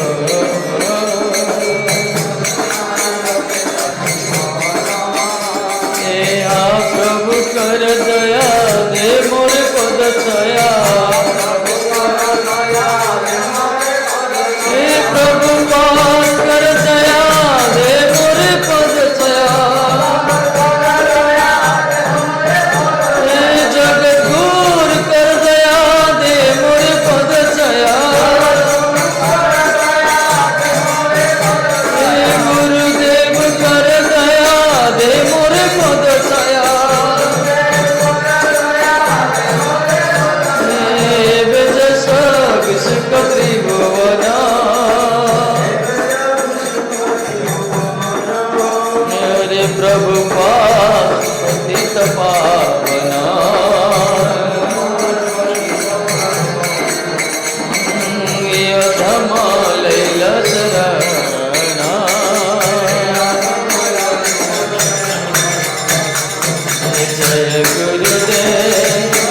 गुरु वरांगंधरिका गिरिधारी राधा माधुर राधा कुंज भैर सरकार की जय हो। प्रभुपादଙ୍କର ପ୍ରତିଷ୍ଠିତ ବିଗ୍ରହ ହେଉଛନ୍ତି କୁଞ୍ଜ ବିହାରୀ। ଆମର କୁଞ୍ଜ ବିହାରୀ ଅଛନ୍ତି, ତାଙ୍କର ପ୍ରିୟ କୁଞ୍ଜ ବିହାରୀ। जय निकला पुष्ण विष्णुपाद अष्टोत्तर सदशिल भक्ति सिद्धांत सत्य गोस्वामी प्रभुपाद जी तद्यवती रुभाव महामोच दिवसी जय शिल गुरुपाद पद्म जय रूपानुग सज्जन भक्तनाथ चर्चभट्ट जी गुरु परंपरा जय समवेत भक्तवंज हरिनाम संकीर्तन जय प्रभुपाद परिकर पार्षद सेवक वृंद जी समवेत हरिनाम से जय जय श्री राधे। चलो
जसो